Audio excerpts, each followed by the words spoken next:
You're listening to UFO Undercover with your host, Joe Montaldo, right here on the Paranormal Radio Network.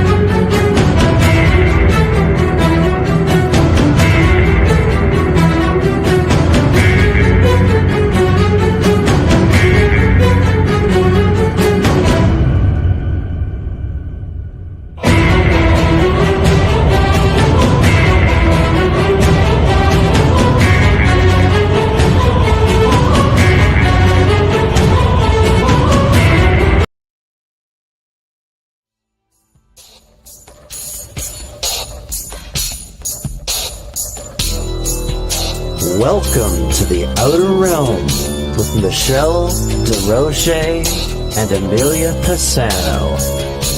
Airing live on the United Public Radio Network, 105.3 FM in New Orleans.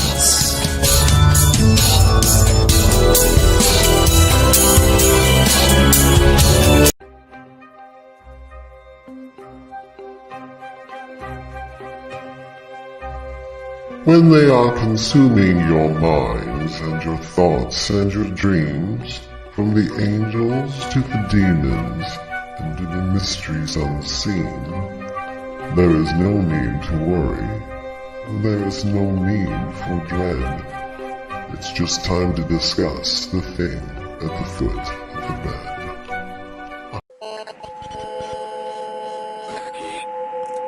What's out there? What creates the shadows in the corners or the creatures of the dark? Who are those on the other side? What do they have to say? This is the Gateway Podcast. This is not your normal style of paranormal talk radio.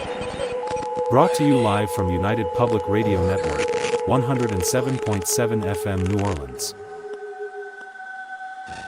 Welcome to Negotiating Happiness, the show that helps you find happiness, success, and balance in your work and life. I'm Adriana Fiestra, your host for this journey into entrepreneurship and personal growth.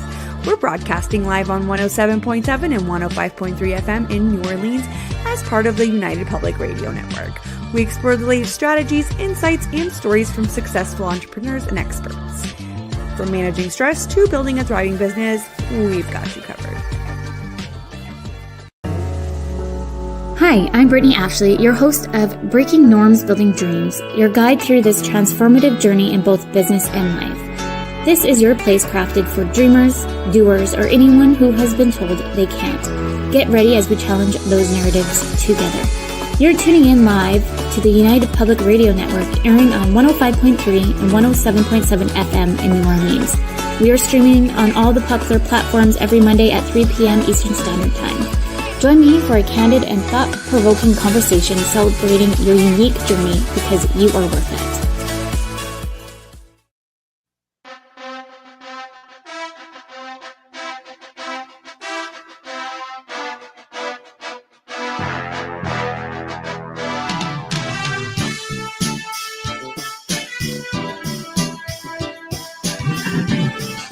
Adrian! Oh, Trump! No, Trump! Ladies and man. I can't see you, Adrian, but I can smell you. Where are you? And look at that. So is that JD knocking out Zelensky, man? Yeah, it is. Like he wanted to get up and smack his ass. You know that? Yeah, he did. Yeah, he did. Oh my God, he's a Marine. Like one Marine said on TikTok, JD could stomp at me. I don't know. Vance was right about Zelensky challenging policy in front of the cameras, and that's how he plays to. You know, they don't have time for that shit. So whatever, man. I see one side trying to make peace. I don't know what Zelensky's saying. And welcome everyone to News on the Flipside. I hope y'all enjoyed a little Rocky coming in there. That was for our president. and our vice president and Mr. Zelensky, president, whoever the hell he is. I wouldn't have wanted to be there if I was saying it looked like, he might have got his ass kicked. I mean, JD looked pissed. Rubio looked confused. Did y'all see Markio? Markio was like this. Rubio's trying to get out of there. I was like, dude, Mark, it's gonna be okay, dude. Calm down. How about the ambassador from Ukraine putting her head in her hands? Like, why? Well, because this was a little weird. I know Trumpy was pissy with the guy to start off with, but it all started. So everybody always wanted to bring it inside. That's not where it started. It started when he showed up without a suit on. So right off the bat, Trump and JD said, "Well, he's not taking this seriously." I mean, that's what they thought right off the bat. And Trump's even said it. You don't own a suit, or you didn't think it was important enough to wear a suit. And somebody asked him, "Do you even own a suit?" So I mean, you're going around the world begging for money. You're trying to sign a deal with America, not only to protect your ass, but to be there after this war is over to help you rebuild. And you're going to come demanding. What kind of little bitch are you? Look, liberals, if y'all are backing this guy, y'all are pathetic. I mean, this guy is trying to tell the most powerful country in the world what to do.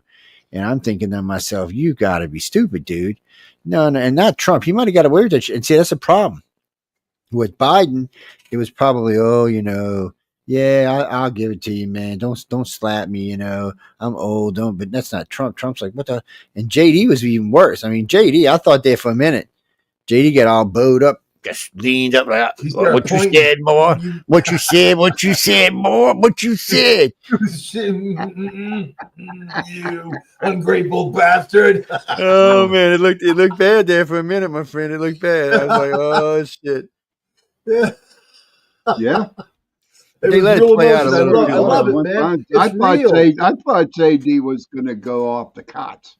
It's real. It's not scripted, man. It's not fake. It's not scripted. It's real. That was real politics right there. Now, whatever side you're on this president, you got to give him balls for doing that. He did not have to do that. He could have brought that into the Oval Office and left it at that. I'm on my side, dude. I'm on my side who has got to go shopping every day and pay my damn bills. And I see, the crime and the nonsense and the BS, all the stuff that Democrats have allowed. Your guess is as good as mine. Why they wanted the worst of the worst of the worst to rise to the top, I don't know. Why they protect cop killers, I don't know. Why they don't support the American working person, I don't know. But whatever, man. But tonight, the planets are aligning, you're right, for the first time. I don't know how long. The Pope is ready to die. All that prophecy is coming together. There's all kinds of conspiracy people going crazy, man. Crazy. People are writing me emails. The Antichrist is in the White House, man. Oh shit, I'm scared, man. What do you think's gonna happen, man? Man, it's looking bad. It's looking bad, people. World War IV. So it's gonna be so bad. We're gonna fucking skip World War III and go right to World War IV, man. World War 16. We're just gonna fucking skip it. We're gonna be like, oh, you think you got some weapons? Watch this. Whoa, that whole continent just disappeared. What the fuck happened? Here come the aliens. There's gonna be aliens now. Wait, look at this cute bastard. Hey, cute guy, what are you doing? Hey guys, on the road. All right. Oh, they're not too bad. Okay. What happened? He got pro. There we go. I just figured I'd pop in for a minute, say hi. We're about 2.5 hours from Nashville. When we get there, I'll get back on. Oh, cool, Nashville. All right. Cool, y'all camping out in Nashville? Yeah, we're going to get our pictures taken at the Grand Ole Opry. What's up with the cops, man? They're all over this. Yeah, but it's really hard to hear in a loud, noisy truck. So, what? Have a good show. I'll see you guys in a few. Okay, for you country girls, Jay is pregnant, okay? So yes, I'm still pregnant from the alien probing. Keep your hands We'll talk about that on Saturday if I can. You gotta stop and be good, man. We'll talk to you. Be safe, baby. I'll see you. See you, Jay. It's y'all know that's Jay McNichols. He co-hosts on he co-hosts on this show, but he also co-hosts a couple others. But he's Jeffrey Pritchard's co-host on the Church of Maybes. And they visited the island. if anybody knows what day the end days come in Maybes does, so y'all be aware. Him and Wham. They know. I think whenever you kick the bucket is going to be the day. Hey, Marquetti, how are you, buddy? Pretty much it. Hey, what's listen, that, Jimmy? Why don't we bring Pritchard Howdy. Who? Jeffrey. Why don't we bring him on? Send him a link. Oh God, not him. Jeffrey don't like to come on the air with us for some reason. He doesn't. He's not good talking politics. He don't like being slapped around. We love him, but he's just not good talking politics. He won't talk paranormal. He's great, but you bring him on this kind of stuff, we make him nervous.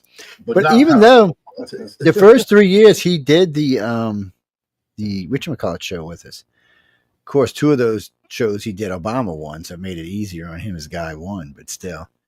Yeah. One of them Bush won. Yeah, Bush, yeah, Bush.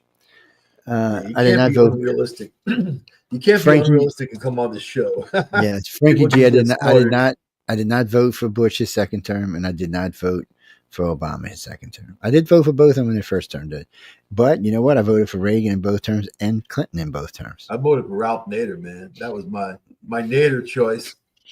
My Nader choice. It's what do you mean, Carly? So you thought Trump wasn't polite? No, he wasn't. He was rude to the guy. Rude? I think that he kind of answered a demand. You know what I mean? And Trump is reactionary.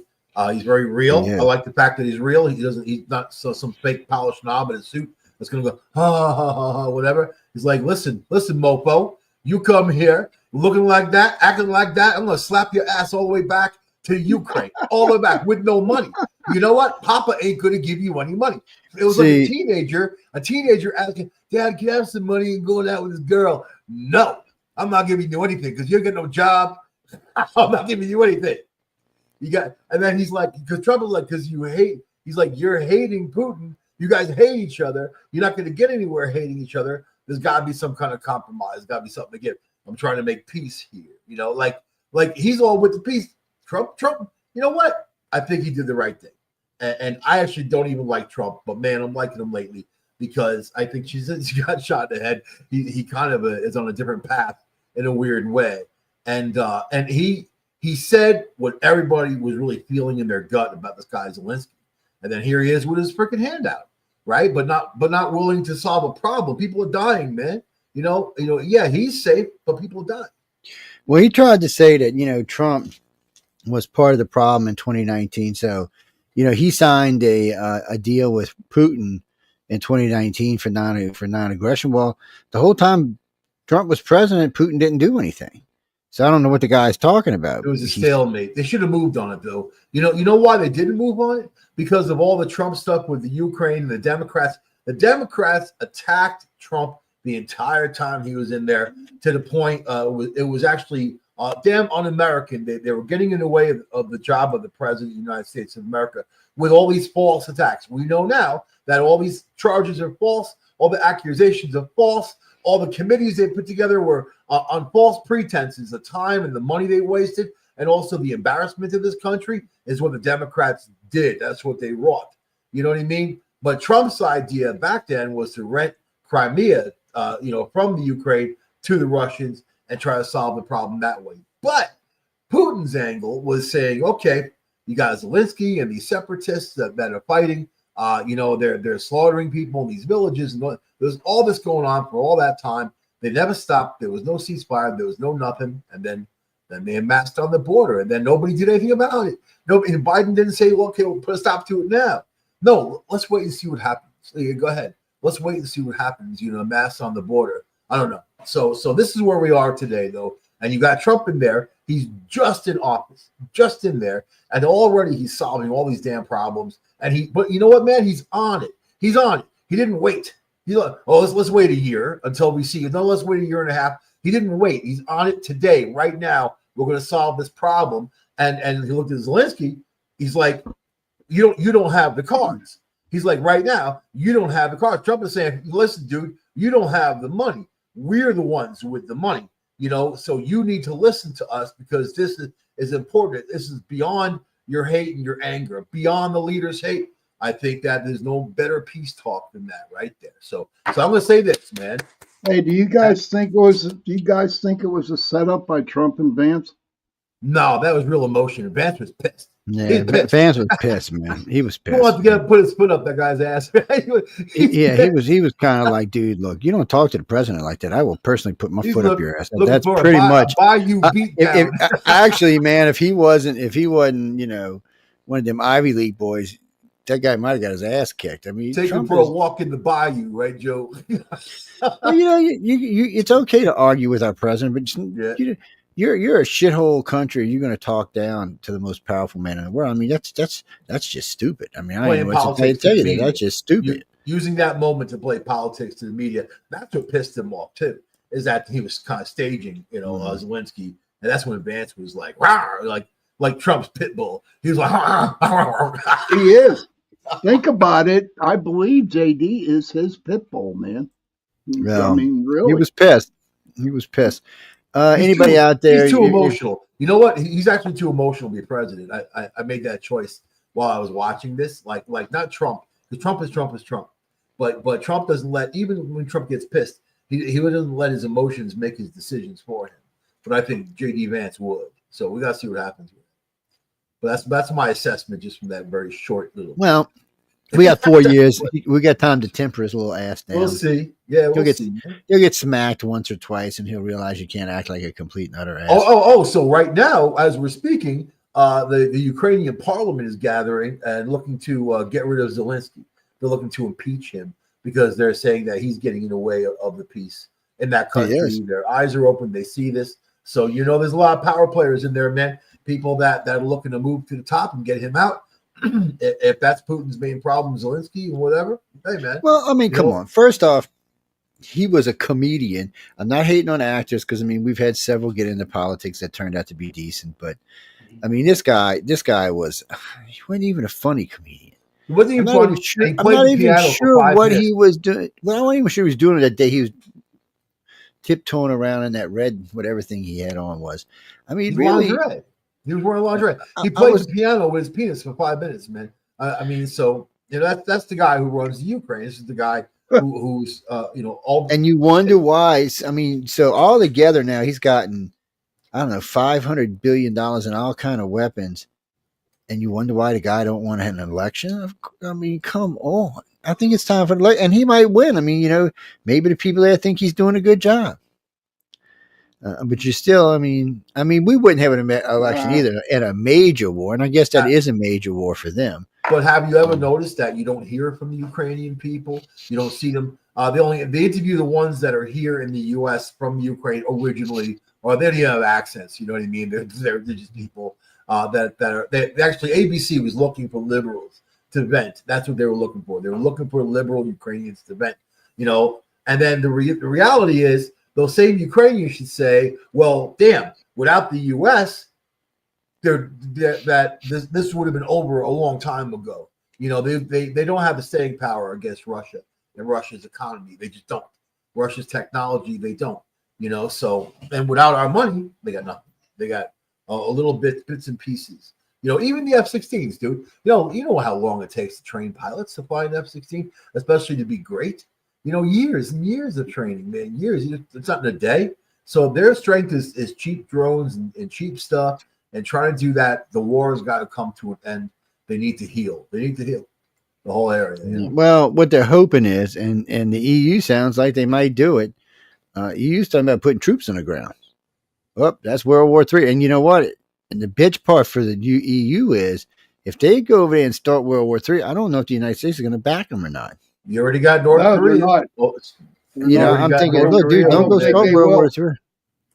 We're all wanting to end the war, and you're wanting to go, because I understand, they feel for Zelensky because it is I understand a feeling for the Ukraine, not so much Zelensky, but the Ukraine, I can understand because it is a free nation in Europe, and it does need to be allowed to be free. And Russia really does need to give back its territory it's taken and at least rent Crimea. I mean, that would be the right thing to do. I mean, Putin's not got that much longer. He might get another 6 years if he's lucky, if someone don't kill him somewhere else on the line. Or somebody just doesn't get tired of his ass and take him out that way. But regardless, they've got to. No, he hasn't. I mean, he could have took him out, and he hasn't. So I'm not exactly sure even what Russia's doing. In most places, they've got embarrassed, like their little navies, and got sunk. How many ships over there now? 7 in the Black Sea. So we haven't learned anything from Vietnam. Yes, we have. We have. We don't fight unless we go to win anymore. We proved that with Desert Storm. We don't play around. If we're going to go in, getting involved, but we did it. We gave Zelensky all kinds of weapons. Yeah, but that's not us. We're not there. He wouldn't have lasted this long without us. No, I agree I agree, but we're not. Technically, we're not involved. We don't have soldiers on the ground. We don't even have. It's sucking us in.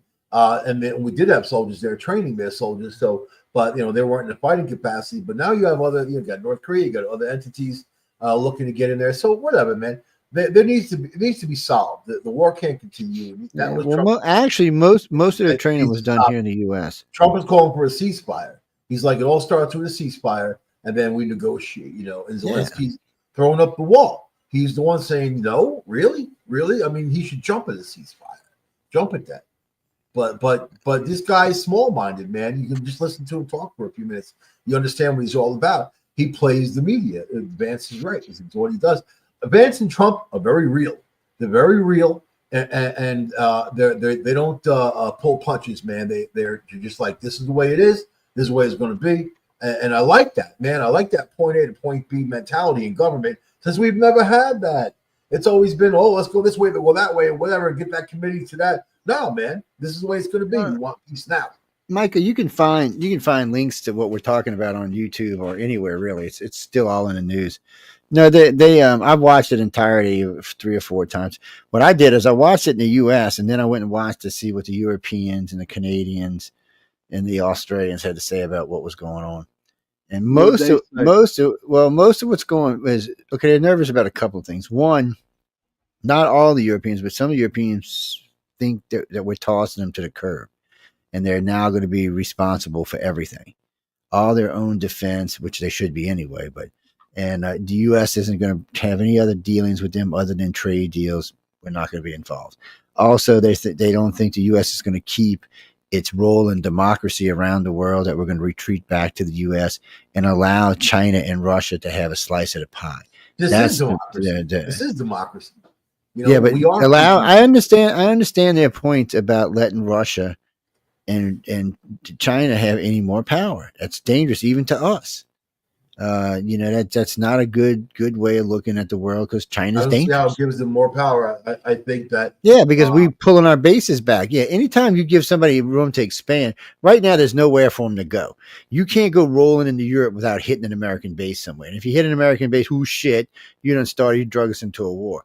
China and Russia don't want to do that. Trump's contention was, we'll support you as long as you get on the road to peace. If you don't get on the road to peace, then we're not going to support you. Yeah, well, he's talking all right. Let me ask you guys this question. I'm sorry for interrupting. It's been confusing me all day.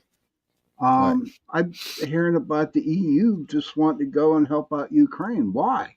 That's what they're going to do. They're going to put troops there. That's what they're talking about. I know, because the U.S. is pulling. Because the U.S. is pulling out. And we're pulling out because they were. Yeah, no, Trump. No, Trump did. He did. Trump said, we're going to wait and see. Trump said, if we don't get a trade deal, we're leaving. He said that more than once. As of right now, we don't have a trade deal, which means there ain't no more money going to the Ukraine, and there's no more help going to the Ukraine. That's it. As of right now, they're cut off. So I don't know exactly. So the Europeans are thinking, okay, Germany had some bad things to say about U.S. I don't understand why. Because we're making them grow up and take care of it. This is like, Europe is like the kid you've had who's lived with you till he's 30 or 40, and then you finally get him out of your house. That's what this is like. Okay. Because we've been supporting Europe. So think of it this way: the European nations haven't had to develop militaries, just like Canada hasn't had to develop a military. So they've been able to spend more money on healthcare and other things, other qualities of life that the U.S. really can't, because we spend $1 trillion a year on military, not so much to protect us because we're on this side of the world, but to protect them. So all we're saying now is that we want you to pay your fair share in NATO, which should be 5%, not 2.5%, and that you should build a military comparable to the size of the United States in Europe, because technically Europe's bigger than the U.S. It has 450 million people. So why not? They have just as good a plane builders as we do, or ship builders as we do. England will probably stay tangled in with us the way they are because of the way they are, and France will probably too, and Germany probably will in the end, but because Germany's got to make a coalition government, which the number one coalition is Catholic, so they got their hands full over there.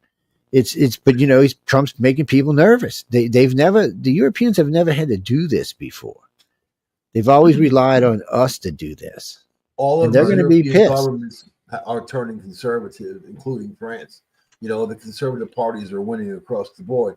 So there's the tide is turning. People are voting with their common sense. Common sense, isn't it? It's just common sense.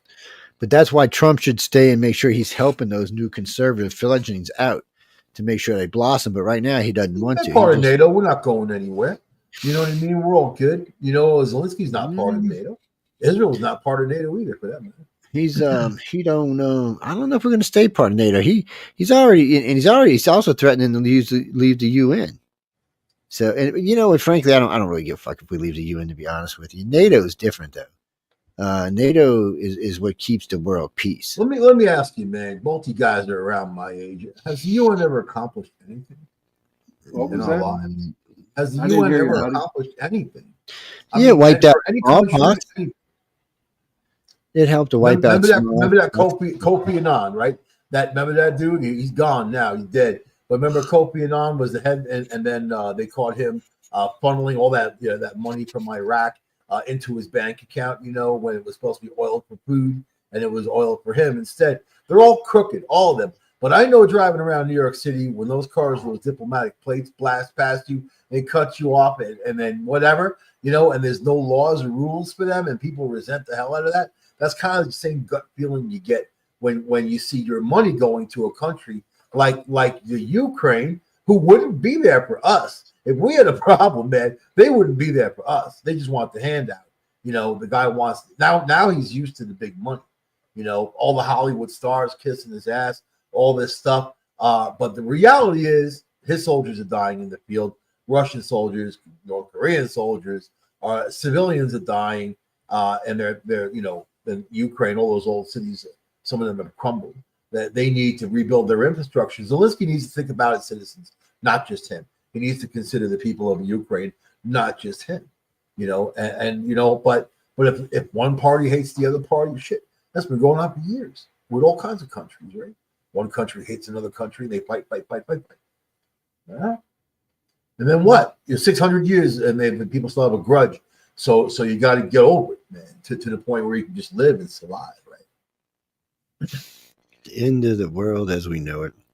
I'll tell you what, it's a dangerous place right now. Anything and its mama could go down. I think Trump is in his element of making deals. I'm not so much worried about Trump. There's things that Trump can't control, like what Europe's going to do. What happens if Europe goes to there and blows up a bunch of North Koreans? Oh shit, man! Come on, we are. If we're not World War III, we're right on the edge of it. They're blowing up North Koreans with our weapons. It's the same thing. No, it's not the same thing. If you're not pulling the trigger, it's not the same thing. If I was Russian, but then again, everybody in the world would blame Trump because Europe, launched on North Korea. So Trump, it was his fault. Of course, it'll be Trump's fault because he didn't go over there and save him. So one of the problems Zelensky has is he wanted security with American troops on the ground there. And Trump said, well, we don't really need to do that if we have infrastructure going on there because that is security for y'all. No one's going to attack American infrastructure because it's an attack on the United States, which is true. So Russia's not going to launch an attack and kill a bunch of Americans because he knows what's coming next. It's not going to be, oh, hello. It's going to be, oh, you're in deep shit. Before he even knows what's going on, half his cities will be bombed. It's just, so he's not going to take that kind of chance. But Zelensky's not smart enough to understand that. He wants troops there, which will only escalate things because if you put, American troops there sooner or later, and our troops are well trained because they've fought many wars now, but still somebody's going to get killed. And then if we don't go, they said, okay, the Europeans they want to do a peacekeeping force and put like from 8 different countries this time. Police action, right? Yeah. Vietnam. So no, they just want to close the border where it is right now, and put troops along that border. And of course, if you attack those troops, and that's an active war against all those nations. Well, Russia can't go starting a bunch of war with Europe. He's not that secure right now. He'd have to get China involved, and of course, getting China involved means getting us involved. So it's just that's not where anybody wants to go. And I'm not even sure China is going to take the chance of getting into a nuclear war. I mean, they're just coming into their own. Why get sent back 5,000 years because you picked the wrong side? So I don't know. It's one of the things we'll have to wait and see what happens. I mean, if they think they can take us, but you're not going to be able to take everybody. Any way it goes is, everybody always talks about the United States nukes and the Russian nukes, but there's, 8 other countries that have nukes.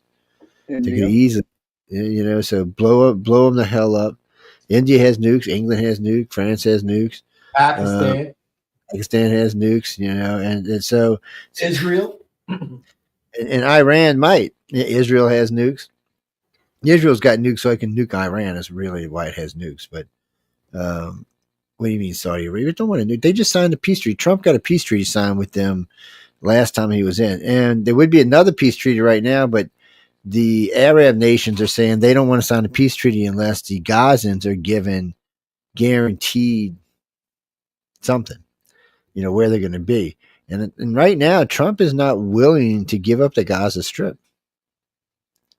So I don't exactly know what's going to go on there. And I don't even know why Trump's involved in that, because the U.S. technically has no dog in this hunt. Nothing there belongs to us. We don't have, unless Israel gifts it to us and says, okay, we're going to give you this piece of land. And then I don't know after that, that's a whole different thing. What's that, Jackie? Why? I really don't have a problem with the Palestinians living there. They're the ones that seem to have a problem. Every time they live there, they go kill a bunch of Israelis. Yeah, I mean, that's how it's always been. Because they're not satisfied with what they have. They want more. So they kill a bunch of, and Israelis push back and people start getting killed again. It's retarded. Big Daddy Trump's gonna slap him down, man. He's gonna go out. Slap him down. The Middle East has been the boil on this planet's ass for 6,000 years. It needs to be Big lanced. Johnny. I'll tell you, man, in a game of Risk, it always ends up there, and then basically the Ukraine. Nobody ever wants the Ukraine in the Risk. You ever notice that? But it always ends up there. And here we are. No, Christopher, that's the Middle East. The horse is up to blood up to a horse's bridle. That's in somewhere in the Middle East. That's the guy with the blue turban. That's why you can't call Trump the Antichrist, because the Antichrist city arises, a golden city arises from the desert, and the guy who rules it. No, the guy who ruled it he wears a blue turban and a blue robe. But this guy hasn't shown up yet, so I would say it was Dubai too, but the guy hasn't shown up that they're talking about. So they're thinking now there are new cities being built in the Middle East that are going to rival Dubai. And of course, if Trump builds this one he's talking about in Gaza, that one would also, and it'd be right there in the Holy Land, no less. Holy Antichrist in office, planets aligned, Pope dying tonight, King Charles, man, is the king and all that other stuff, and he's going to die. All right. Then what's cats and dogs making love? I mean, it's the world's just cats and dogs making love. What's going to happen? It's no, Jimmy. It's weird, dude. It's. My wife said I've been using it too much, so it's strange. Oh yeah, 5 years now. The big D, yeah. When you're alone. Hey man, I'm all for it, because you know what? All three of us here are entropy fiends, man, and we love it. Tornado, explosion, monster truck goes out of control at one of those rallies. I'm there, man. I want to see it. I'm there. I want to see it. I want to taste it. I want to feel it. I want to buy the snow cone on the corner of that accident, man. I want to be like, when the news comes around, what do you think of it, sir? I'm going to be like, oh, that's crazy. And run off. Oh, that's all too long. Joe, what's he smoking tonight, man? Crazy. I'll be like, back it. Run out. Joe, what's he smoking tonight, man? Something better than anybody else is, that's for sure. He's got some of that gangster magic. Pull your pants. So let's see. We might have to go through this clip. That guy just moved us. And man, he had an ugly ass. He's on the good stuff, man. He's on the good stuff, man. He needs to share that shit. We need the little self-transporter things that you transport our shit around. Oh no, Jack, we got some stuff. We got some clips, some weird shit. But we're gonna play, and let me see if I can find this. We should play the exchange between Trump and Zelensky, man. Oh no, I can't. If I hear it again, I'm gonna probably jump off a fucking bridge. Do we have to listen to her? Just calm down. It ain't all about her now. And you love her. You got the hots. No, I don't. He's fooling y'all. He wants to have her babies, or she have his. Anyway, somebody's having fucking babies anyway. But no, I think Rubio's on this one. This is the one I wanted to hear. Let's see. I can't hear. I don't hear anything either. No, that's why. He was National Security Advisor to Donald Trump during the events that led to Trump's first impeachment. John Bolton, hello. I want to play some sound that you and I were talking about. This is Marco Rubio and others on Putin and Zelensky before today's Oval Office ambush. Oh, see what that's what the liberal news is calling an organized crime figure who controls a government in a large territory. There's no other way to describe Vladimir Putin. I think this entire invasion has been irrational. It's hard to understand what is actually being fed into Putin in terms of intelligence and reporting and how much of his own propaganda he believes. What's at stake is repelling an authoritarian who basically is saying, I want the Soviet Union back, I want Ukraine back, I want Kiev back. And then what's at stake is making sure we don't allow they just selected MSNBC just selects anything they want. War than that. Fighting a clearly defined. Man, she looks hot. Look at her. Look at her. No, she's like, oh god, she is loaded, man. Wow. That I've seen, and I think either she's loaded or crying. One or the other. Maybe they're firing her. Aggression and John Bolton, you can suck my lefty, man. Oh, I don't. Weapons and you've kicked their ass. A diaper this leak-free. Oh, here we go. Find another one, dude. Find another one. I'm actually looking for something in this one. Hold on. The White House must have put out. Unfortunately, I see a lot of Republicans talking about it. But as I said, today was meeting today. MSNBC, you suck a big weenie. He's interested in only doing what it is that he believes as a. Yeah, we don't know what the hell you were talking about, so we're just gonna let you shut up. John Bolton's pissed off anyway because Trump took his security clearance away. Oh yeah, so adios amigos, dumb boy, and. Well, that's why you can't listen to anything. Japanese new leader pushes nuclear weapons and he wants to join NATO and have nuclear weapons. Oh no, Japan, no. I think there's a rule about you not having those kind of weapons, especially since we bombed the living shit out of you. No. No nuclear weapons for Tokyo. No, I'm sorry. No. That's a big fucking huge poop. I think a lot of people would, but man, times change though. Times change, man. You know what I mean? Like, look at all these years later, and all these countries that hate each other all together. The European Union, which was Hitler's dream, and then he got it in a weird way. You know what I mean? But I think that. You got to give people the benefit of the doubt, and if people are moving in the right direction, not the wrong direction, that's positive. Germany's got a lot of areas that the police can't go, that people can't go, that are full of these migrants that are firmly in control. So does Sweden. There's a huge problem going on there, as a matter of fact, because of these groups within these cities. So they need to get a handle on their own stuff in their own country. And a lot of Jews are trying to go back to Germany. A lot of German Jews, people with roots. It's a lot cheaper in Germany, in Berlin. They're flocking to Berlin. Believe it or not, it's called the chocolate pudding movement because there's a chocolate pudding they make there in Germany that is like a Jewish treat. And then in Israel, it's really hugely expensive. So they're calling to say they're moving there for the cheaper chocolate pudding. It's kind of funny, but people move around, man. People moving out, people moving in. You know what I mean? So much. Look at New Orleans. Look how a storm changed New Orleans. You know, I mean, and it changed, and the sad part is it changes for the better. That's not sad. It's great. It's great. A storm comes along. Ray Nagin, who was the mayor of New Orleans at the time, he said that was God was punishing them because of Trump. Remember that? That was something like that was like God's punishing them. Yeah, that was Bush, yeah, but it's Chocolate City. That guy was crazy, man. Yeah, he got a lot of shit when he called it the Chocolate City, man. And a lot of people got upset. And I remember somebody called him downtown. Oh yeah, because he had his hands into everything. Yeah. I mean, every contract that went on in the city, he had a piece of. You know, you want a contract here, 10%, man. You want a contract here, 10%, man.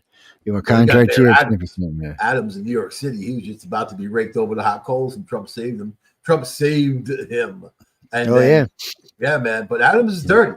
He's dirty. I'm not sure if saving him was a good idea, but he's dirty all day long. Andrew Cuomo's looking to run he's talking about it. Yeah, I heard him give a thing the other day, but he's got a lot of heavy baggage too. So I don't know. I mean, only one way to find out. We've seen them both past baggage. I mean, oh yeah, we've seen them both past baggage. There's no doubt about that.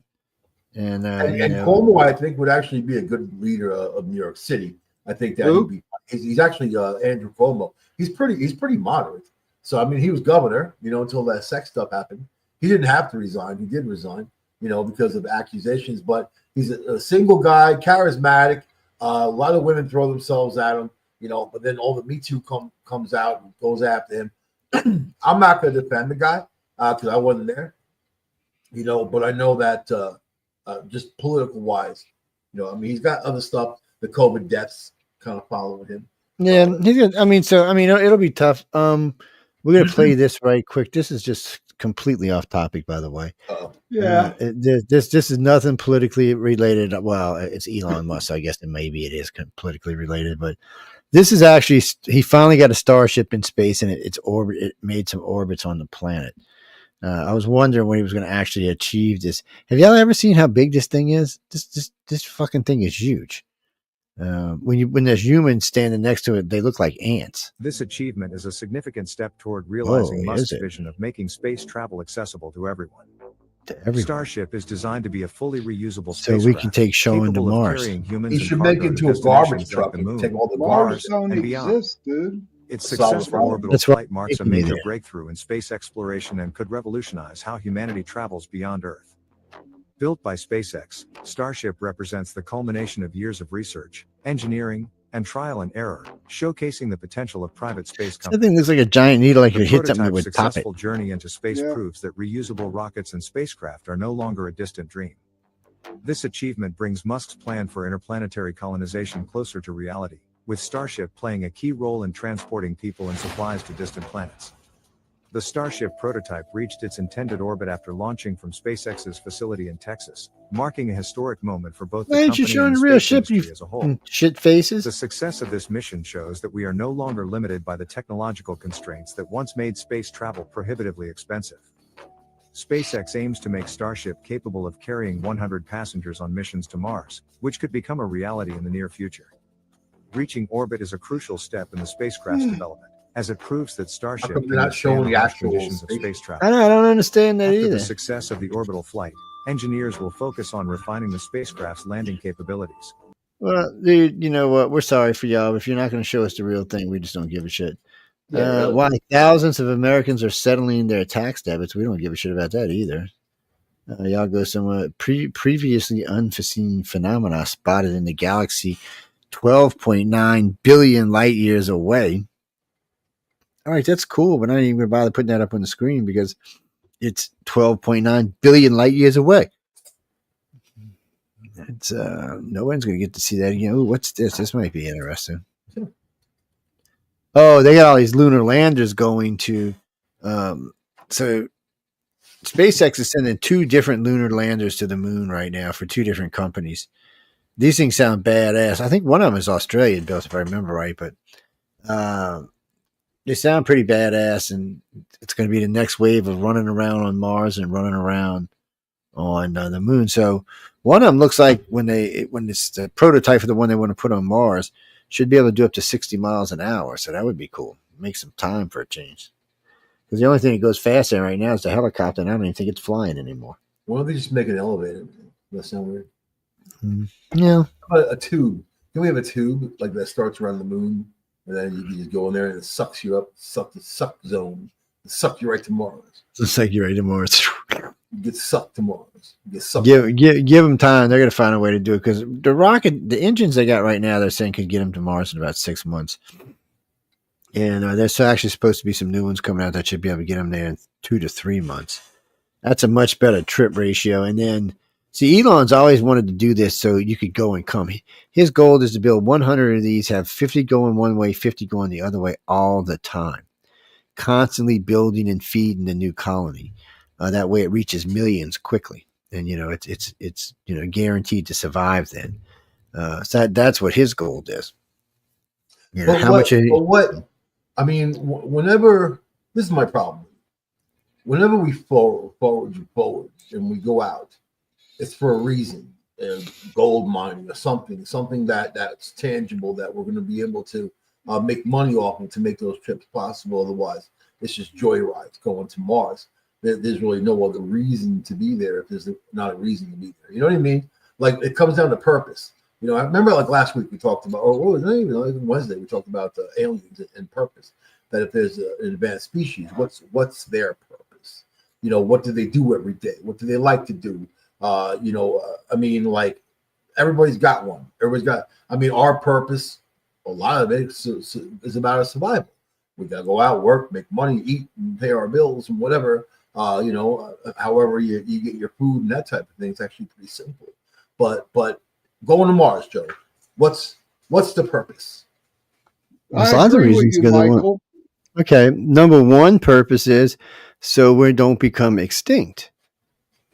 But how are we going to become non-extinct? Going to the moon. Going to Mars. Because one of these days, it's right now, like today, according to the apocalypse clock, it's 2 minutes till midnight. So that's how close we are to non-existence on this planet. So the idea is to have a colony that will already a united colony. That way there's not multiple governments there. And if we do blow up the planet, they survive. And not only do they survive, but they survive in a better way. I kind of think that humans are looked upon as like an infectious disease, or fleas on the dog type of situation, In the galaxy, why are we so good? Why do we need to survive? What do we do that's so amazing?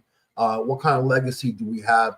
What kind it's of not legacy about that. It's built into our genes to survive. It's what we are. It's who just we like are. every animal on the planet, though. Just like every animal on the planet.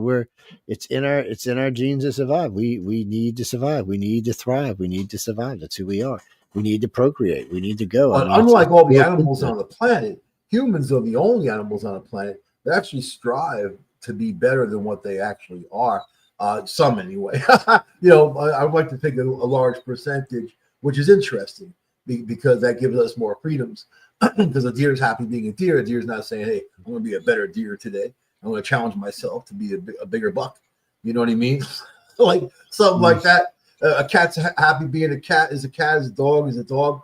But humans are different. Humans can strive to be bigger, to be better, to push themselves.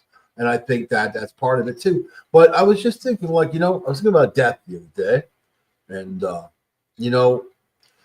what do you take with you? What do you take with you? You see all these reincarnation stories of these kids with great abilities, playing the piano or whatever, or they have mathematical genius at 6 years old, 5 years old. Kids who remember a past life with details, names, all that they've actually tracked those people down and followed them through. Very interesting stuff going on with that research, But what do you take with you? Think about it, your talents and your abilities. Physical ability, probably not, but if you're a great swimmer and you're born again in some other life, you probably would be too. You probably would have that kind of a propensity to do something like that. But think about the talents, what you learn, the things that improve us, the things that make us better, and then people say, when you have all these problems and you die and get reincarnated. That's if you believe in incarnation, man. Yeah, but if you have all these problems and you die and you get reincarnated, then you don't take those problems with you. But there's many people that. What makes you think reincarnation is real? You've done all these past life regressions, man. I listen to you, Joe. I listen to you. Man, you ain't putting that on me. We've had many shows who talked about.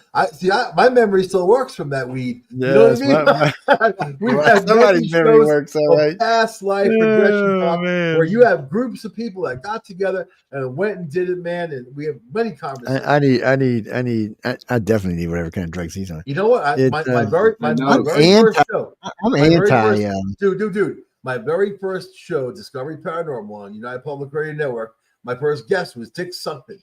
He's passed away since then, but Dick Sutphin was the New Age guy who found Sedona, Arizona. His life was a past life regressionist. You know, she does hypnotherapy and all that other stuff. And they're fascinating people to talk to, really. But I went to you. You're my go-to source, man. Now, yeah, you are, Joe. You're my go-to source too. Oh man, we got to go to break, ladies. Dumb shit is getting deep in this room right now. People say, "I want to know shit." I say, call Joe Montalvo. We're going. I agree with you, Michael. 100%. Yes, y'all pray for Jay White. Because you've been doing this for how many years, Joe? How long you been on the radio? I can't say. 100 years, 150. I can't say. Since radio started. Since Nikola Tesla invented the radio.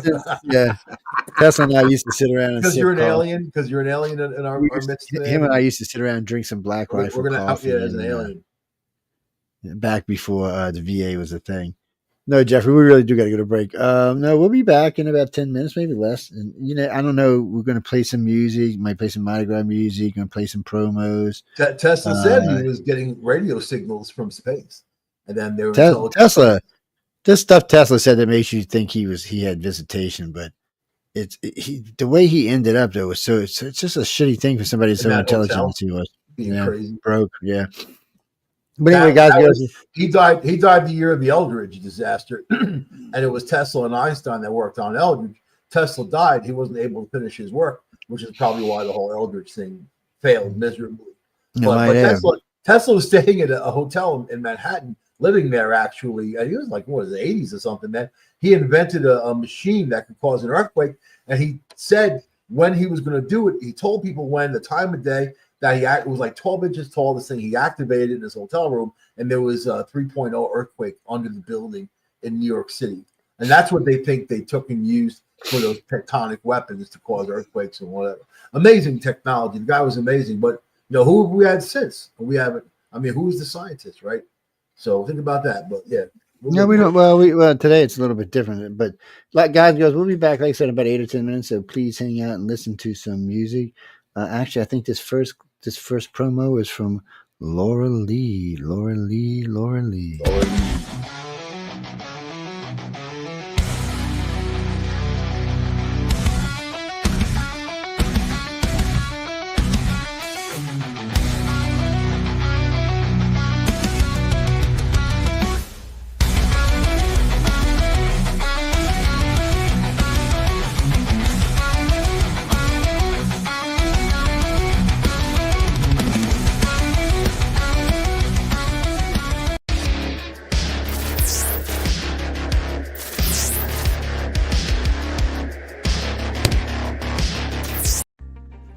Hi, and thank you all for joining us today. We are broadcasting live on the United Public Radio Network and the UFO Paranormal Radio Network. The Church of Mavis Radio Show, Friday nights at 8 p.m., 7 Central, starring Jeffrey Pritchett with his co-hosts Wham and Jay McNicholas, right here on the United Paranormal Radio Network.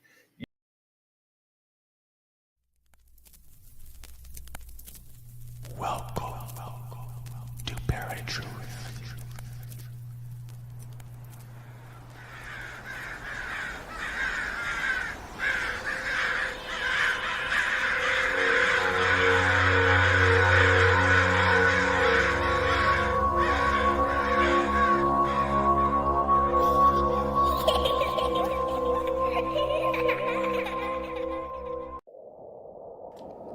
Welcome to Paranormal Heart Podcast with host Kat Ward.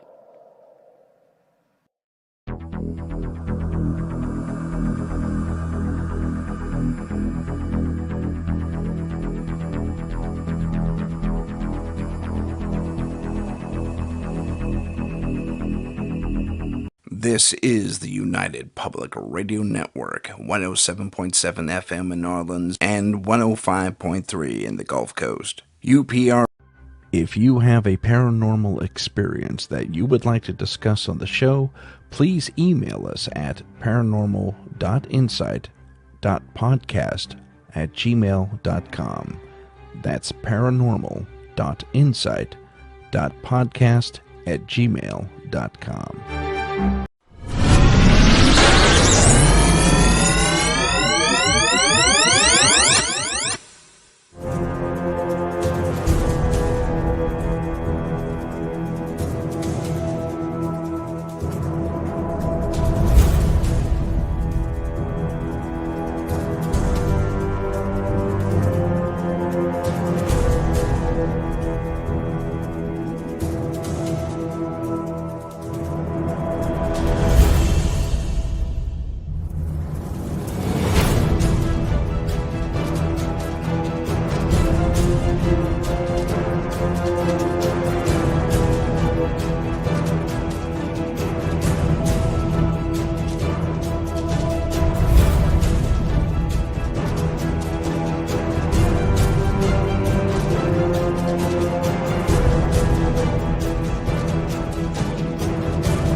Hello.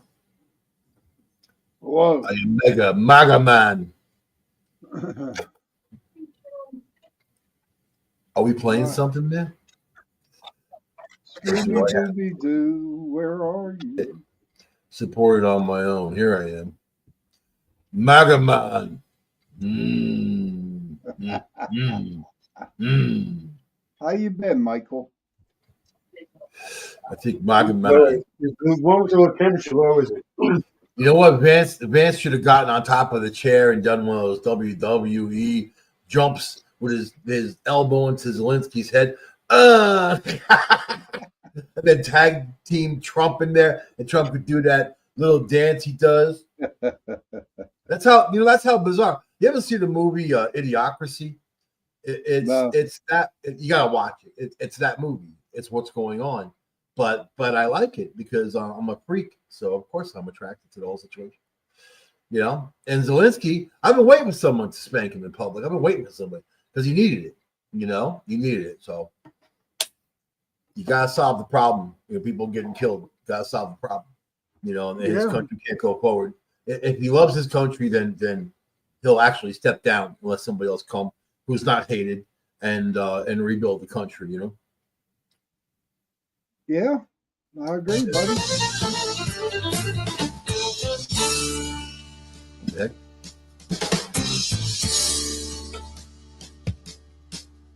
The devil went to Jamaica. He was looking to sell some weed. He was doing fine. They were standing in line. It was excellent weed indeed. When he came across this young man who was likewise peddling pot, and the devil slid down the beach to the kid and said, "Boy, let me tell you what.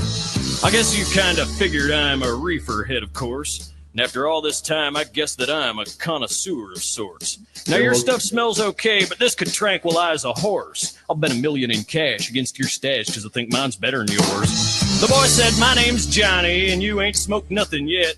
One hit of this grass will kick your ass. You got yourself a bet. Johnny, roll a ball of hash and make sure it's the bomb, because the devil's got the kind of stuff they smoked in Vietnam. You'll get $1 million smackaroos in cash if you can cope. But if you can't, the devil will get your dope."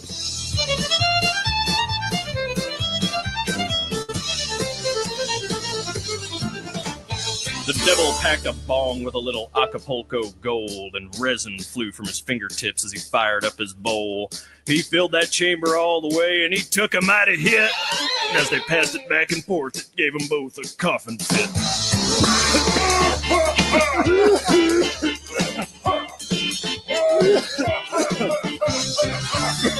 That shit they let you play in this thing. I'm telling you, dude.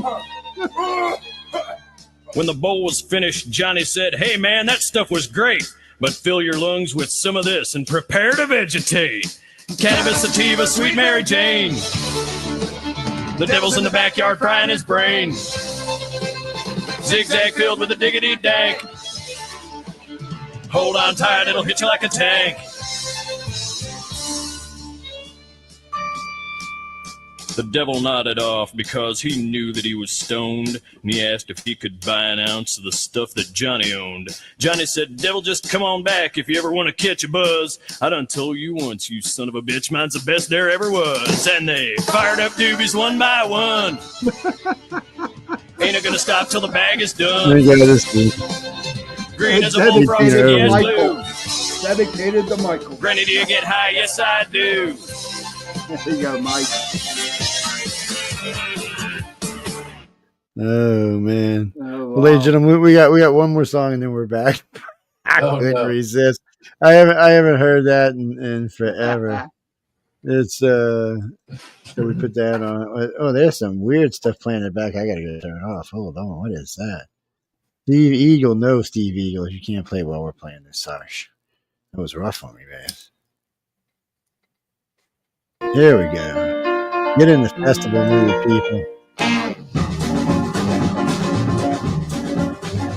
That's right. Get out there and show them, you know what. Big ones, little ones, in between ones, man. Talk about coconuts.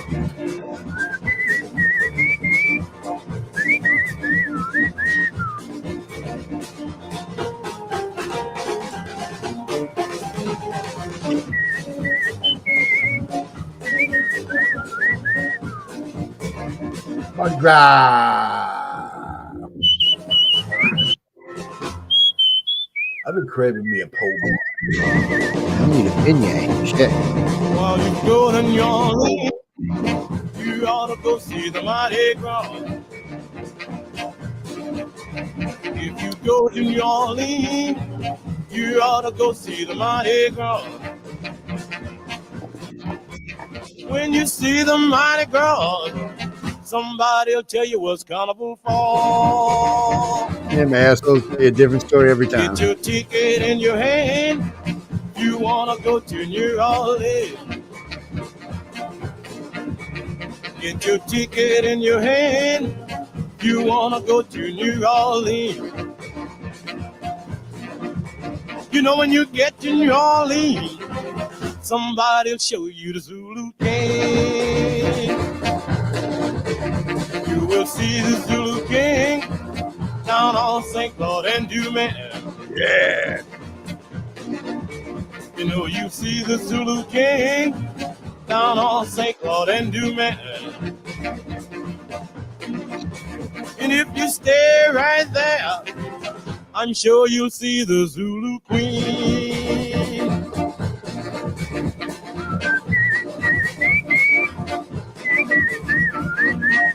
The boy can definitely whistle.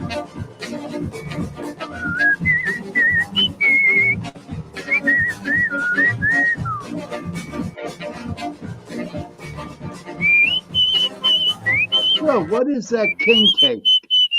Oh, king cakes are great, man.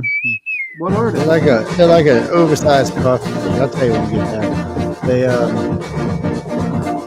it's the ones we talk about. They stick the babies in so you can choke to death on a damn thing. That's that cake I was talking about. They try to kill you. They try to kill you with that. King cakes are usually welcome back everyone to News on the Flipside. I hope you all enjoyed the first hour.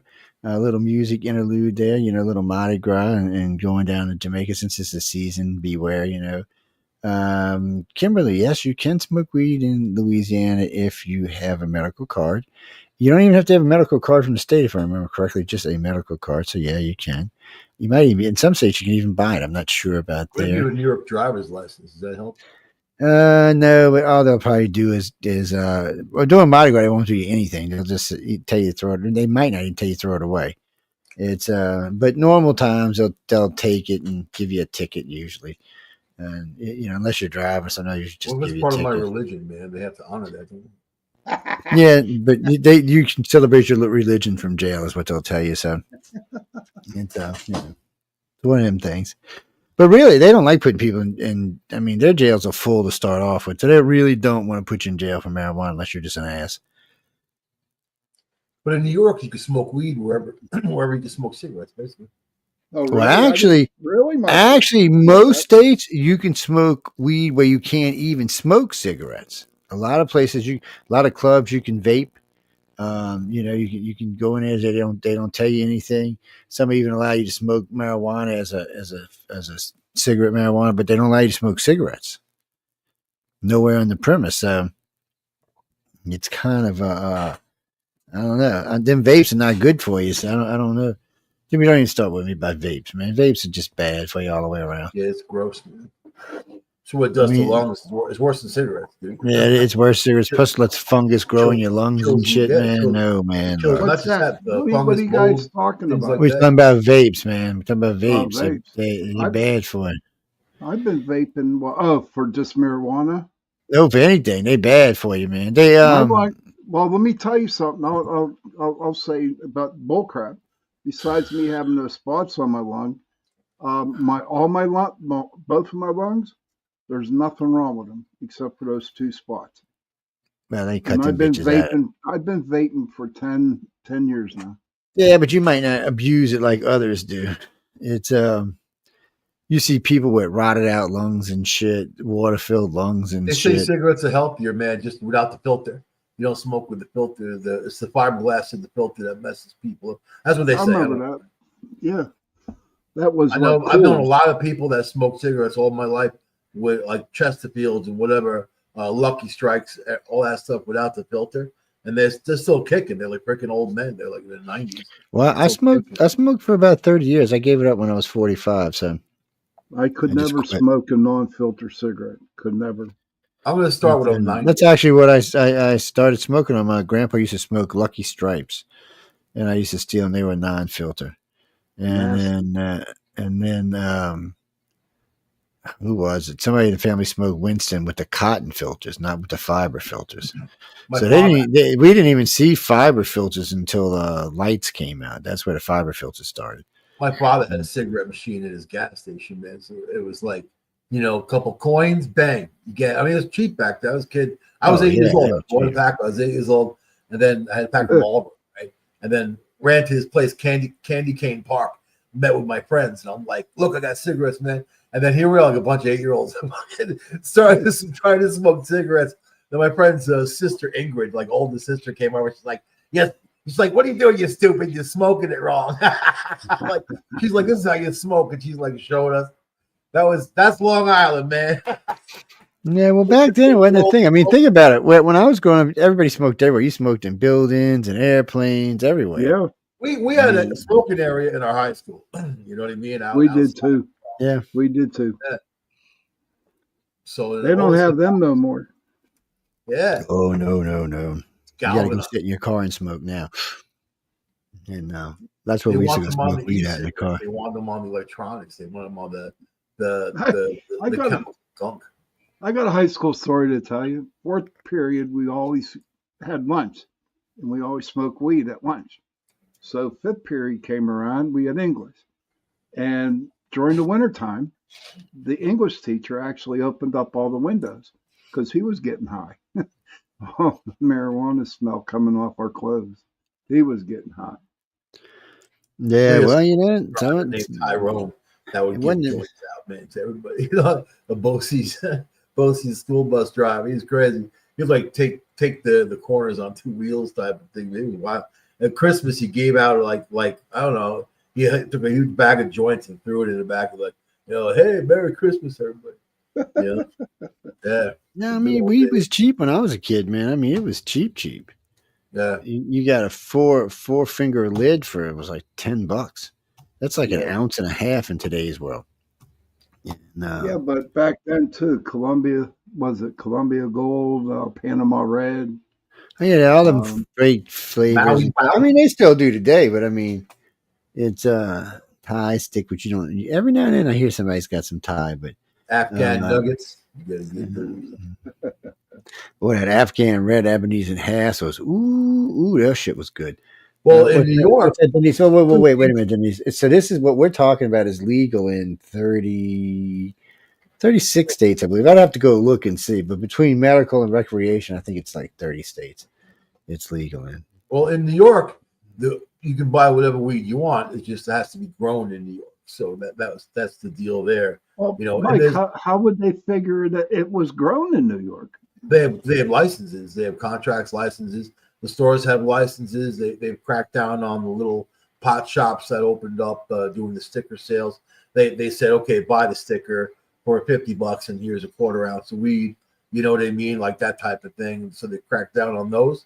But like the shop near me, they got to have 50 or 60 different kinds, plus a whole bunch of other products, gummies and wax and whatever. And it's like a boutique. You go in, you have like a connoisseur that follows you through and then asks you what you want, what kind of high you want, whatever. They show you what this, what that, what's on sale. It's very very interesting situation, man. But coming from the world of hanging around a gas station waiting to see somebody to get some weed, and all of a sudden now you're walking into, it's like, you know what, the first time I drove into Pennsylvania and went to a fireworks store, it was a very similar feeling. Like here you are, just, instead of dealing with a guy at the pizza parlor out back for firecrackers, here you are. You're in a supermarket now, a freaking fireworks, When I went to Colorado, I stopped in a weed place just to do it, man. It was like the same feeling. Just really cool. Everybody's chilling. Nobody's like, oh, and there was 2 cops parked outside. Talk about a mind screw. Being from New York, looking to go get some weed. Here's a pot shop. There's a whole bunch of them. There's 2 cops 69ing each other out there looking at me. That's you know what? That's messed up. Well, I tell you what, don't ever drive through Wichita, Texas if you got New York plates on your vehicle, man. They're gonna fucking stop you. Texas is very, very unfriendly state, man, isn't it? Yeah, not to everybody, it's not. But if you're from New York, that's very unfriendly. Matter of fact, if you're from anywhere up in the Northeast, it's an unfriendly state. Kickers. But if you I didn't have a good time there. I got pulled over there. I didn't have a good time. I went out. You know what? I'm going to tell a fast story. So in 1990, I was going to go to Arizona State University. I lived on Long Island. And I'm like, okay, I'm going to just change my scenery, go out there, and it's party college. I was taking communications anyway, which, is a party degree. And then, I'm like, I'm going to go and chill. I'm on the way there. My mom was like, okay, just be careful driving across the country. One of my friends is like, are you bringing a gun? And it really hadn't dawned on me to like, yeah, I saw Easy Riders, man. I get it. You get in trouble on the highway. And I had an Uzi, right? And it was one of my favorite rifles. I had a few rifles at that time. Uzis were very cheap and easy to get at the time, so it wasn't like a big deal. So I put the Uzi in my trunk, with like 900 rounds of ammunition or something like that. And I hit the highway, So I'm cruising. I go out to Arizona, whatever. I'm out there for a little while in Casa Grande. I'm checking stuff out in Phoenix and whatever, looking around. I decided it's not for me. It's just a deserty type of place and whatever. And then, I decided to go back home and do my thing. I'm going through the border, right? And then here's the border patrol stops me. I didn't go over the border. I'm going past, on the highway there and outside of El Paso at this point. Border patrol stops me. They're stopping everybody, letting tractor trailers go. And then the guy's like, looks at me and he's like, looks at my New York driver's license, my New York Trans Am, like looking at me. And then he's like, pull over, get over there. Yeah. And they're like going through my car, looking at all this stuff, asking me all these crazy questions, And he's like, you have a gun on you. I said, I have a Uzi in my trunk.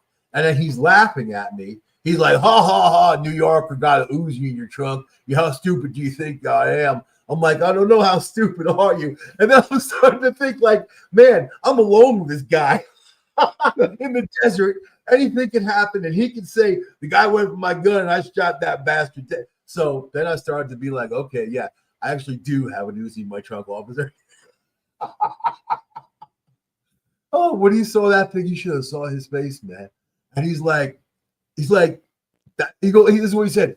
That's not illegal. Yeah, they are illegal some places, so you gotta be careful, man. There's a lot of rules when it comes to guns. In Texas, especially the border, nothing's illegal, man. Or is it? Is it really? Not much on guns. Ain't much on guns illegal. They love guns in Texas. You get some pretty big calibers. They don't have to look out for you. You can have your own gun. They don't got to babysit, man. Yeah, it's and they're not real. They're not, because I've been stopped a few times through Texas. First thing they always say, you got a gun? I'm like, yeah. I got stopped. Last time he goes, He goes, "You got a gun?" I said, "I got two." He said, "You got two?" I said, "Yeah, there's one in the front glove box in the middle box." And I said, "There's one in the handle thing in the car And in the the back Uzi seat." in your trunk. And he said, "Why you need two?" I said, "I just got two in the car." I said, "One's a 380, one's a 9mm." So he first thing he gets he gets the 380 out the back. He's carrying it like this. This is so fucking funny. This is my gun, right? And this he's walking like this with it. I'm thinking, what are you doing, dude? And I told him, I said, if you drop it, you bought it. You know that, right? Because I know there's nothing in crime. There's nothing illegal going on. He comes back. He goes, "Well, it's registered to you." I said, "Yeah, I told you that in the beginning." He said, "Well, is the other one?" I said, "Of course it is." I said, "But you can take it." And I said, because I was back in the car by then. And I said, "Well, look," I said, "I'll get it out." He said, "Ah." I said, "Dude, I'm not going to shoot you." And then the idiot, because he thought I was from somewhere else. I said, I'm from Louisiana. I ain't going to shoot a cop. I said, "My stepfather was a state trooper." So he's like, "Oh, really?" I'm like, "Yes." I pop it open, pop out the clip, hand it to him. He's looking at him. This is a badass looking gun. I was like, "Yeah, it's pretty cool." He said, "You shoot?" I said, "No." I said, "It's only had like 4 rounds shot out of it." He's like, "Really? You ought to take it out, down the road, and shoot it a couple times." So I'm thinking, some bitch want to go shoot my gun. Is what he's trying to say to me. After that, he chilled. He was cool. He was going to search my car, but after that, he kind of chilled out and said, "Nah, don't worry about it. Get out of here." He said, "Wait, what are you actually going to do?" I said, "I'm going to go talk about UFOs and aliens." He just looked at me like, "Yeah, dude, just go on. Go on. Go to Sean. Go to Sean's house, man. Yeah, you go hang out." Jimmy Lee Doolittle. Jimmy Lee Doolittle, huh? Okay, well, what about you, Mr. Doolittle? What you got? You didn't like what Trump did today? You thought he was an asshole? Well, I mean, that's your opinion. Look, I don't like Zelensky to start off with. I didn't like him when Biden was president. Yeah, just like assholes, we all have one. It's one of those things. I didn't like him when Biden was president. No, I didn't. I just something about the guy. He reminds me of a little Hitler. Well, I mean, he is a little Hitler. He's a little short, little Hitler, like that. He's a little grimy. We call this the short man syndrome. If you go back through history and look how many little short guys started bad wars, and don't forget Putin's one of them little short guys. So is Kim Jong Un. Yeah, well, I don't know about Kim, but I have to double check. But he looks like one. That guy, the Purdue chicken guy, man, he killed all those chickens, billions. Oh, glad you brought that up. Oh, a little flash for people. So the D South is going to save your dumb asses up north, so you don't have to pay $800 for eggs. So they got together and got hold to whoever it was. Come to find out, there's been a bird flu vaccine for, I don't know, like a decade. So they asked if they could use it, and of course they said, "Well, under Biden, they didn't want to use it, but yeah, I guess it's going to be okay." So now they're using it. The chickens are fine. It's not killing them. There's no residual effects from it. It's not showing up in the eggs. Here come the mutant chickens, man. So he goes, it might be, but he said probably within 6 months we'll start to see about a 1/3 price fall. He said that's how you get mutant zombie chickens, and then people become zombies, man. Well, we don't have a choice in this case because they're like I was reading about the one guy just a week ago. He had to kill two houses full, is what they call them. 3 million birds in each one. Yeah, I mean that's what you mean. That's outrageous. And so they got to recoup them birds. I mean, even they're going to grow them as chicks, they still got to recoup them. Yeah, horrible. Think about just the massiveness of that. Not just that, turkeys too.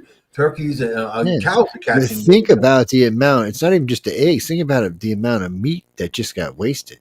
Yeah, but people are getting it from the cows. You know what I mean? Like the ones who are working with the livestock, because the cows are getting the avian flu, and then a lot of it's migratory birds that are popping in. So crows or geese or whatever. They're gonna have to get that under just south of here a month ago in Pennsylvania, they found thousands and thousands of dead birds in one pond alone, little pond. A lot of them just geese. But hey, man, like my sister has chickens, but when the crows land in the yard and they want to eat, whatever, and then same thing with the geese. I mean, it's harder to control that type of thing. Yeah, if you got a good rooster, a lot of times he'll run them off. He'll say, "Get the hell out of here! This is my ground." Get yeah, but then you get the coyotes and whatever, and bobcats around here. Yeah, you get that kind of stuff. Sure, they were showing a couple of places in the northern part of the country where the bobcats are starting to really expand into the city as well. Especially you have a lot of them up there, Michael. Which way? All bobcats. Bobcats. Yeah, bobcats, and also people see. They've been seeing a lot of like eastern cougars lately. You know, so Yeah, their range has been expanding too.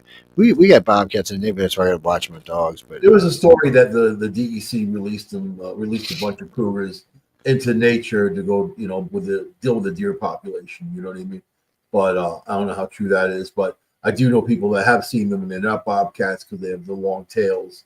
My mom, you know, a couple of years before she passed away, she was walking up the road, you know, the place that she works, because she used to go for walks at lunch. And then she said the cat, she's a large cat, long tail, jumped from one side of the road to the other without touching the blacktop. So from the dirt to the dirt, I'm like, that ain't no bobcat. You know, it's a long, bobcat. He might make it 2/3 of the way, but he ain't making it all the way. two lane road, and you know, jump over like that. So yeah, but they're around. There's bears around too. You know, all kinds of stuff. There's something out there now. What the hell is that? I think it's a possum. Man. They cats. Yeah, there's a lot. You know, I try to keep the cats and all away from me. I don't run off most of the big predatory birds we have. It's because I got little dogs. You know, I got to watch them. Jimmy, again, I don't see what the problem was with the president tonight. You thought they ambushed him and kicked him in the balls and stuff. Well, I mean, that's your point of view. Look, like I said, I don't like Zelensky. I think he is holding his country hostage. I think there does need to be an election. Let the people decide. Maybe Trump will ease up on him if there's an election. You know. No, there was an election in Russia. Putin was duly elected, whether you like it or not. The Russians reelected Putin for I don't know how many times now, but you know, they send Sean over there to count the votes. There might be some suspicious stuff going on. Just supply me with all kinds of jewels. That's right. So they hook him up. So there's a thing going on. So the Chinese and the Russians will take any American workers that were fired from government workers that were fired. They'll give you a job in Russia or China. Oh yeah, sure. Do Lord speak Mandarin. Yeah, but you have to learn the language. Ding hao. Well, I don't know. They got these translators now. You stick the damn thing in your ear. It's like Star Trek. Yeah. No, it really is. No, they're not 100%. They're not foolproof, but they work pretty good. And you'd be surprised how many Asians I met that speak good English. Heavy accent, but good English. When my son went to China, they always had an interpreter with them. Always. Wherever they went, they had an interpreter. That's usually how they do it. Live interpreter. Yeah, well, that's usually how they do it. You know what else is crazy over there? He told me. He said, you know, you got your Chinese restaurants here in America, and they are nowhere near what a real Chinese restaurant's all about. No, they sit at a big round table. They put this food on a thing that goes around, and it's mainly vegetables, dude. Yeah, a lot of it is vegetables. But you know what? You know, the craziest thing he had there was duck tongue. Duck tongue. Yeah, that was a delicacy over there. All I know is a giant skunk just ran up to my place, man. Just I don't know what he's doing out there, messing around in the back of my house, man. My cat's going ballistic. I don't need a skunk around here. That's the damn shit. No, man. He's stinky at your house. You know, whoever wants to be on Trump's side or not on Trump's side, that's entirely up to y'all. JD did look like he was going to box some ears. I'm not going to lie about that. He was a little on the pit side. He was getting ready, man. He looked like he was going to be, wow. And, you know, you're going to be like, oh, shit. No, he couldn't have hit him. He's just tall, man. He would have been, it would have been sad. He's not even as tall as Bob. No, really. He's not even as, where's Bob? He's not even as tall as Bob. If you listen to all the retired Marines on TikTok, man, every one of them said JD was ready. He was ready. Isn't that a Cornhusker? What do they call Ohio people? Is that Cornhuskers? No, that's Nebraska. That's Nebraska. Oh, yeah, it is Nebraska. Yeah. What's Ohio? Boo. I don't know what Ohio is. Anybody knows what Ohio is? Write to us and let us know. Douchebag. No, that's not it. So Jamie Lee Curtis. Do you look like Jamie Lee Curtis since you've got her name? The Hoosier State. What's Ohio? What are you talking? Buckeye State, the Buckeye State. Yeah, it is. Buckeye. So he was getting all Buckeye on Zelensky, man. So Miss Jamie Lee Curtis says that she thought that JD was hot. I don't know why this is relevant to this conversation. He's stirring up the juices right there, man. That was her man. Well, what about Trump? Well, what about Zelensky? I mean, he was standing up to both of them. I mean, come on, No, he wasn't trying. What do you? Oh, I can't say that. I'm sorry, but I probably could, but I'm not going to. It's well, he is a little. No, I can't say that either. He's a dweeb. Yeah, we'll go with that. That works. He's just a little, little dweeb. Look, I'm short. I'm only like 5'10" or 5'11", however tall I am.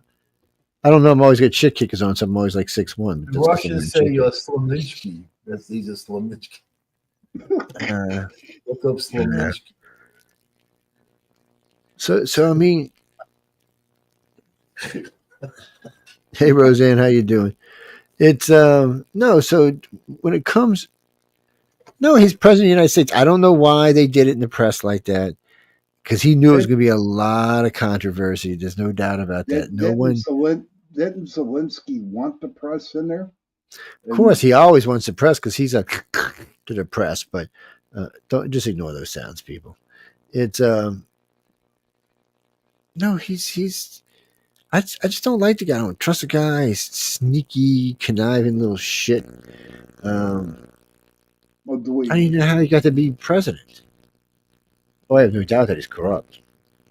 Not even a little bit. No, I don't think he's a Nazi. I don't think there was any Nazis. I think Russia just wanted some territory. Russia's like, oh, guess what? I'm bored. Let's go invade Ukraine. Yeah, Putin's a little. Well, before America started giving him money, who gave him money before we did? Do you know?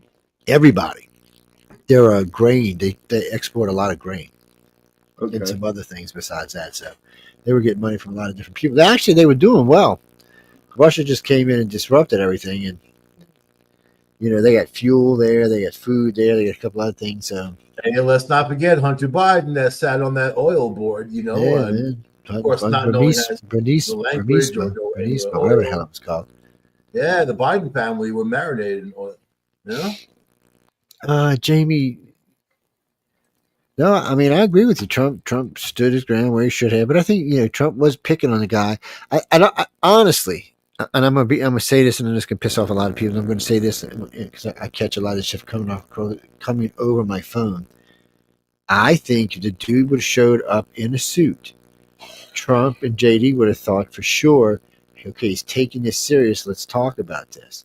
There may not even been a press conference. Because since he showed up in his little boy outfit that you might dress your kid in, I think they were offended. I really think they were offended. And if the press don't call it for what it is, shame on the press. Well, he's going to get bad numbers in some places. So this is going to get good numbers in other places. Oh, you know what? There are some negative polls out right now. One of them is from U.Government, which you can't get no more left than that. And the other one was from another really lefty place, yes. And even being lefty, they've only gone down 2 points. And he's still above 50 on even theirs. Because things like this, so this will brew for the next couple of days, and then this is going to go away until the next thing comes around. But America's looking at this going, he's a little dick. And if the media tries to portray this any other way, I mean, liberals might go for it, but nobody else is going to. Everybody's going to be going like, he's a little dick. Right now, the Ukrainian parliament is looking to looking to impeach him. They're having an emergency meeting. So because of what happened, they don't like the way he acted towards Trump. They were very upset. But it was Zelensky and everything that. Oh, the Ukrainians destroy Russian drone control center. Look at him. He's being all badass. He said, you don't tell me I can't be badass. I'm kicking ass. And it just goes back. Why can't Putin just go in and knock him off the face of the earth? I know it doesn't make any sense, does it? When you look at Israel, how they pounded going after that Hamas guy, he was 60 feet underground. They just dropped bunker busters on him. Boom, boom, boom, boom, boom, until they got him. I mean, and you would think, like, where can Zelensky? I mean, they know where he is. They know where he's hiding out, but they don't do it. The whole thing is weird. I've said that from day one. Well, mainly because he's in populated centers. And if they go killing a bunch of civilians, the world's going to come down on like a fucking ton of bricks. Right now, the world's just playing around. No, there ain't no maybe to that. You kill a bunch of innocents for no reason. Not residents. Zelensky going after. Yeah, that's what I'm saying. He stays where there's a lot of residents. That's what I'm saying. He does that on purpose. He stays where there's a lot of residents. He uses how many that people who knocked off journalists and whatever. They can get this guy. They can get him. You would think they can get him anyway. I don't know. He's having a hard time. He's gotten 13 of Putin's generals, and Putin's not even got one of his.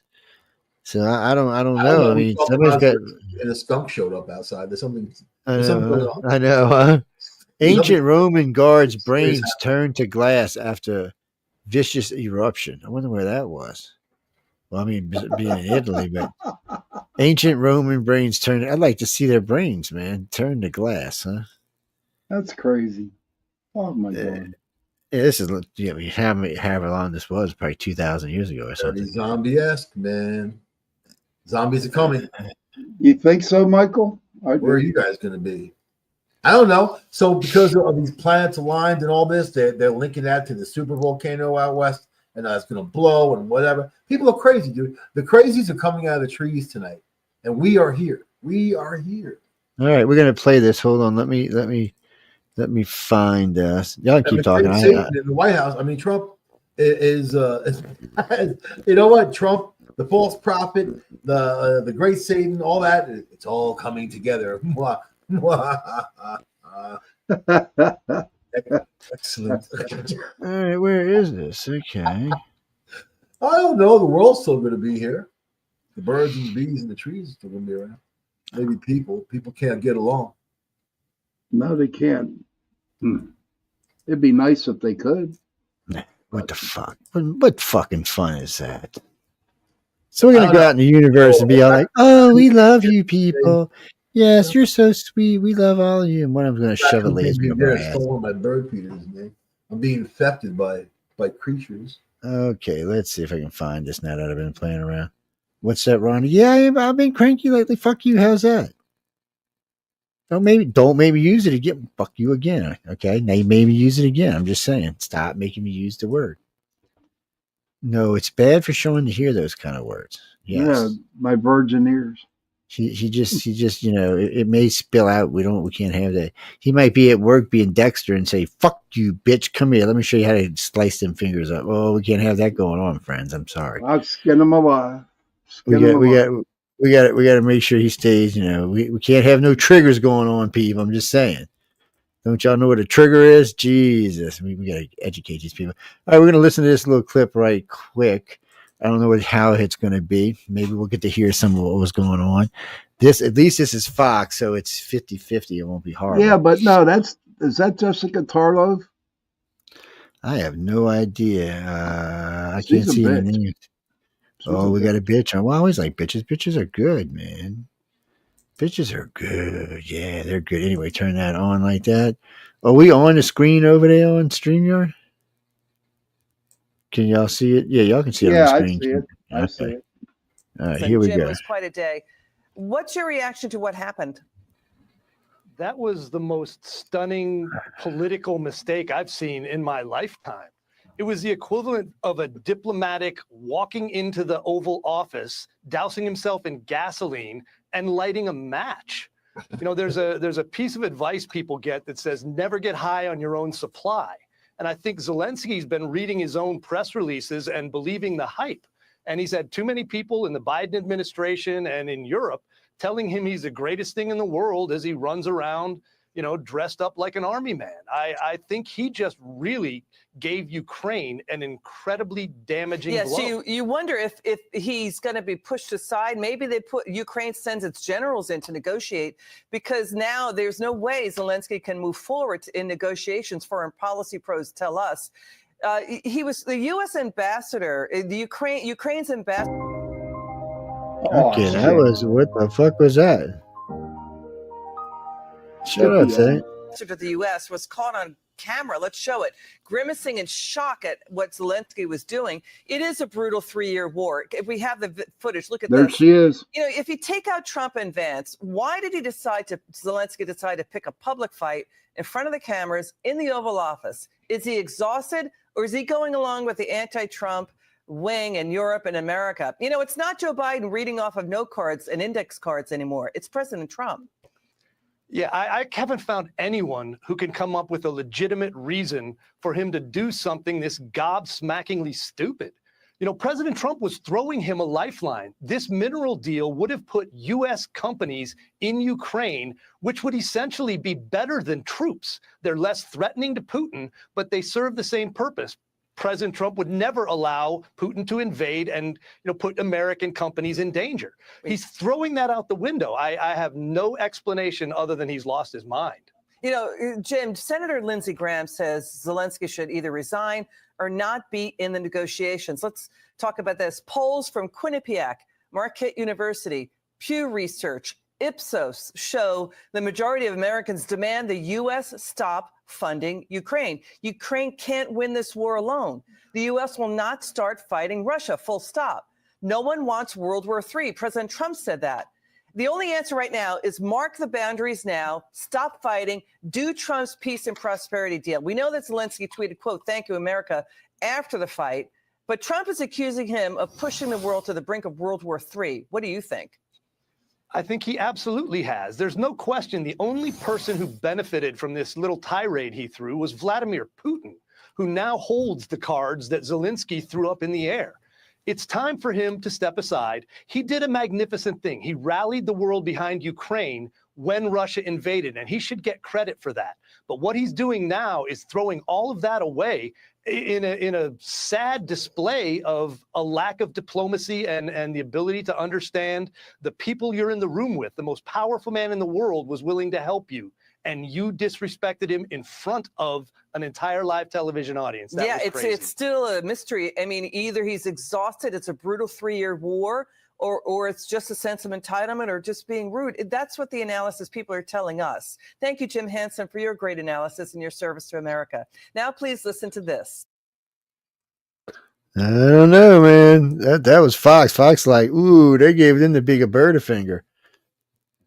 Well, before anybody gets off in that, so Fox, One American News, Newsmax, all of them, they'll probably all go the same way on this now. I already seen MSNBC earlier. We were watching a clip from them, and actually the girl who was doing Australia, dude? Huh? Sky Australia? They weren't saying anything. No, they weren't saying anything when I was watching them earlier today. A couple of the Europeans didn't say anything. They just left it alone. I don't know why, because some of them just don't want to get in the middle of it with Trump, I guess. And there hasn't been that many world leaders, and I'll check again, but there hasn't been that many world leaders that have come out and said anything. Poland guy came out and said something, but we already know he's pro-Trump. But he came out and said, "Hey, look, Ukraine, we're behind you. We're not going to leave you hanging." Stuff like that. And Jeremy's a little pissed at us. What? Go ahead. The Sky Australia newscast, did they say anything today? No, that's what I'm saying. I haven't seen anything on it today. Oh, okay. Oh, well.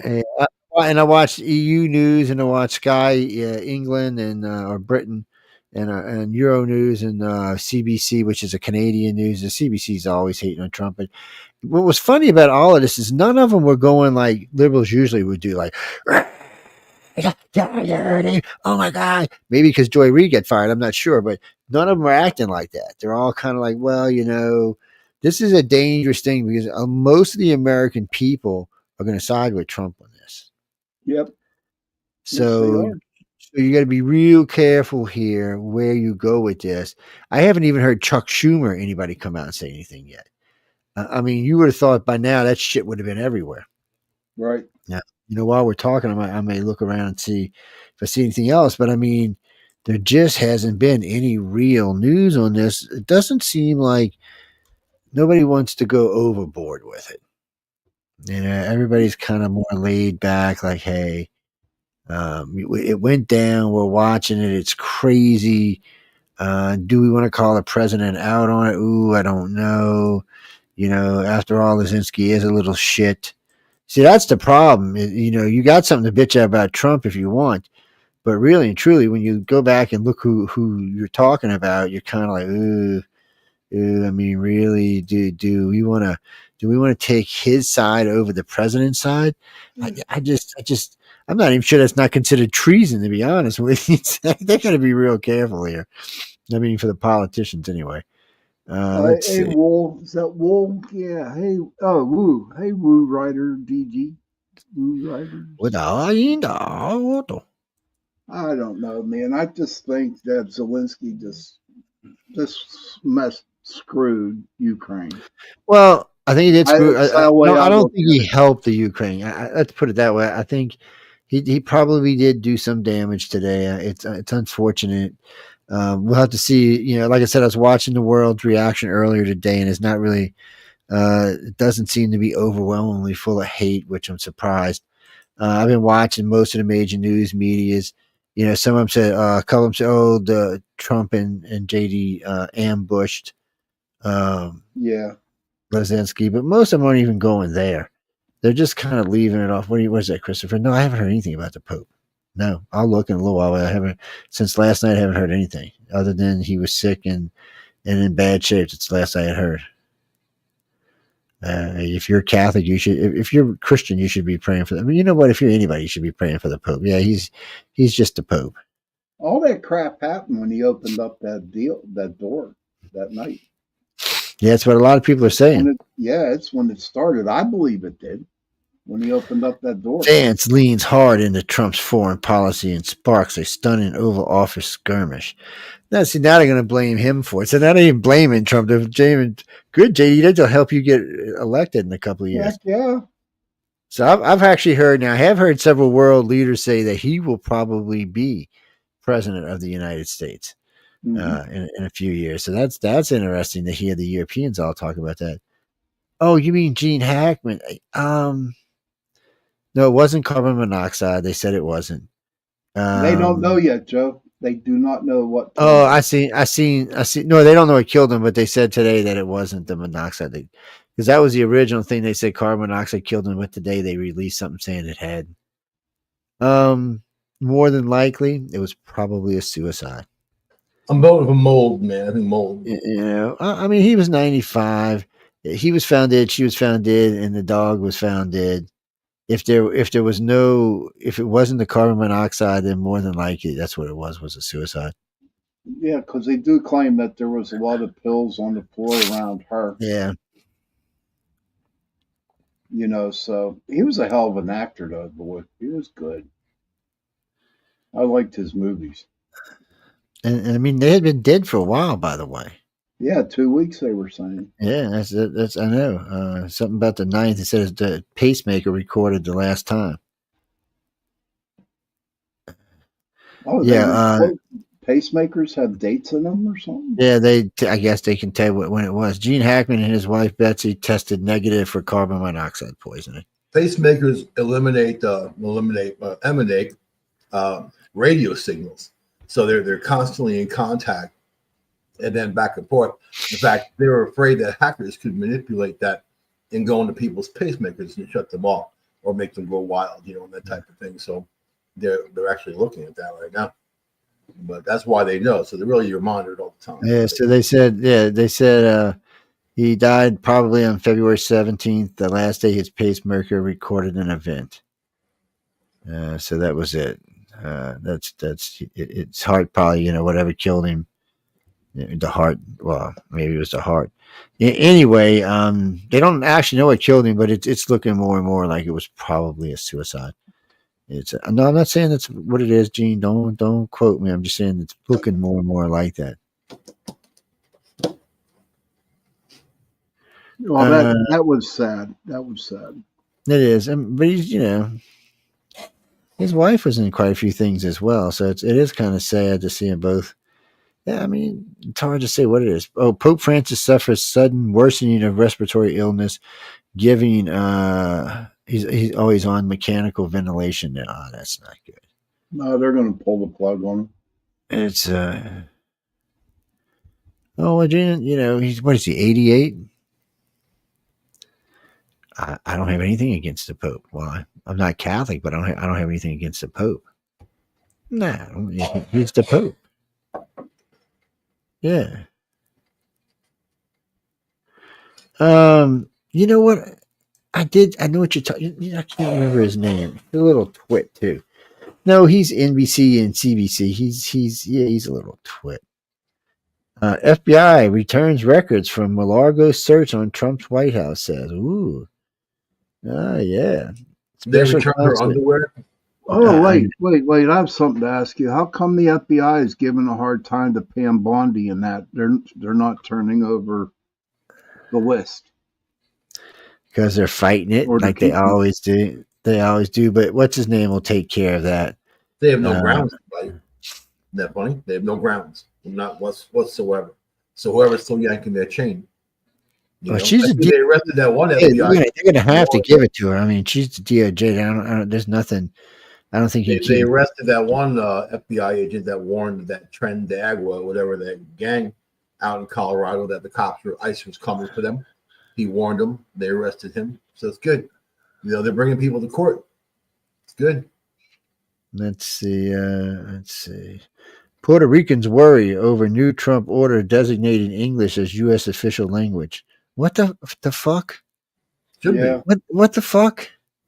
Where the fuck? We're like in a time slip here or something. What the fuck? It is official language. It's not. As far as I know, it's the only language anybody in this country spoke. It causes actually a huge problem not being the official language of the U.S. I guess we ain't got to worry about that anymore because it's the official language now. Well, you know what? When I was in the Navy, we had a lot of I worked with a lot of Filipino cooks, and when they would start speaking their language, they got reprimanded for speaking their own language on the Navy ship. Do you know what I mean? Yeah, it's yeah, because that's just the way that they're not the only ones that did that either. Come to think about it, it's you want to hear how crazy it gets? That even at the time when they started making the signs in America in Spanish, so Spanish-speaking people can read them and understand. Even at that time, Native Americans still were not able to speak their own language because it was a felony if they did. They didn't change that until way back when. But that just goes to show you the disrespect to the Native Americans in this country and how other people were prioritized over them. Because of what? Because of politics, right? Isn't it all politics? Yep. But I didn't know about them getting arrested, though, using their talk. I didn't know that, Mike. The Pope is going tonight. The planets are in alignment. What's the end of the world? Oh, wait, I can't wait to hear what that bastard Leslie Holtz got to say about this. Him and what's the guy, Major Garrett? I can't wait to hear what them two bastards. We didn't even talk about Joy Reid getting knocked out. Gone from MSNBC. No, I can't. No. Rachel Madcow is the last man standing at MSNBC. There's no life without Joy. I'm sorry. There's just no life without Joy. We have to get Joy back. I mean, she come on, guys. It's Joy Reid, and we got to bring her back. Rachel Madcow, a hateful bitch. I'm glad. I hope she never gets back on TV ever. If any hateful bitch doesn't belong in television, it's her. She is hateful. She said terrible things. The only one more hate for her than Joy is Joy Behar. Did she get arrested, or did she really get arrested? Who? Joy Behar. Oh, she may have at one time or another, but I haven't heard anything recently. I heard the latest thing was that she got arrested at an airport and the FBI cuffed her. Being ugly in public, I believe. Being skanky in public, yeah, I wouldn't doubt that. No, I mean, I haven't heard anything. I haven't seen on any of the news feeds tonight either. I've been going through it.